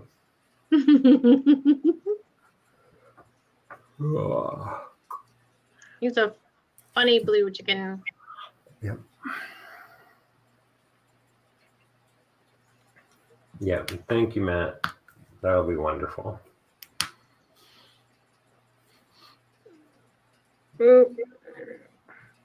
Well, there's that one side there completed for the night. I guess I will pick up on it on next Wednesday show. Well, I will undoubtedly be here still. Okay, everybody out in La La Land and chat world. Good night, Bert. Bye, everybody.